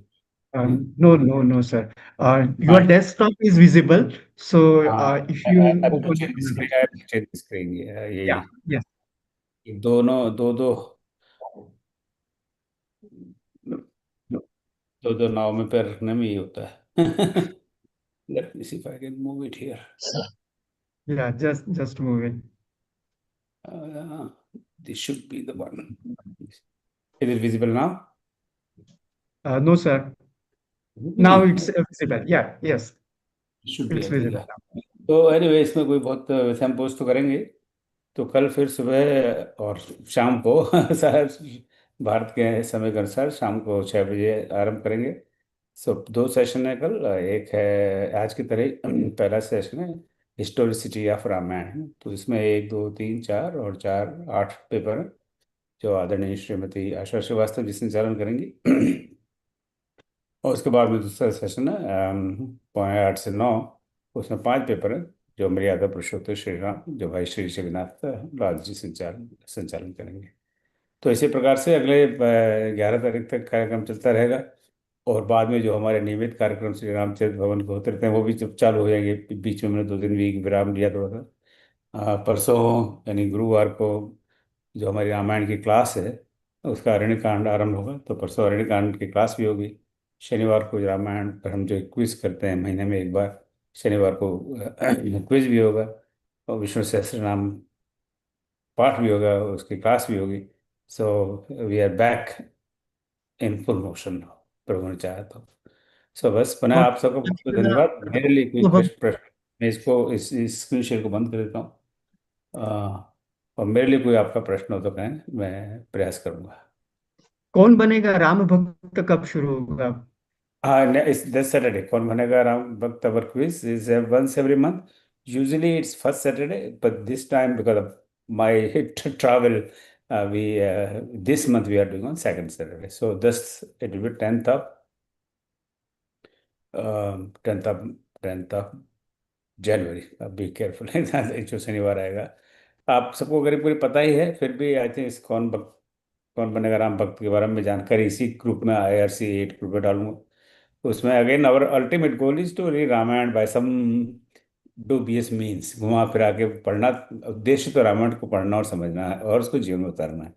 पर वो बच्चों को कभी प्रोत्साहन देने के लिए, भाई तू गोली खा ले, तू लॉलीपॉप ले ले, गोला खा ले, चलो पिक्चर देखने चलते हैं, चलो पार्क चलते हैं. हम भी सब बच्चे ही है भगवान के सामने, तो हम भी ऐसे ही थोड़ा करते रहते हैं ताकि नो सब तो किसी भी कोई प्रलोभन में आके हम रामायण पढ़ने लग जाएं. ये छोटे मोटे प्रलोभन इसीलिए कि हमें और इस चक्कर में हमें हमें तो और ज़्यादा पढ़ना पड़ रहा है. तो बड़ा आनंद वाली बात है. So will post that information, और आप उसमें भाग ना लेते हो तो I'll post all that information all over again ताकि आप सब उसमें भाग ले सकें. और कोई प्रश्न है आप किसी का?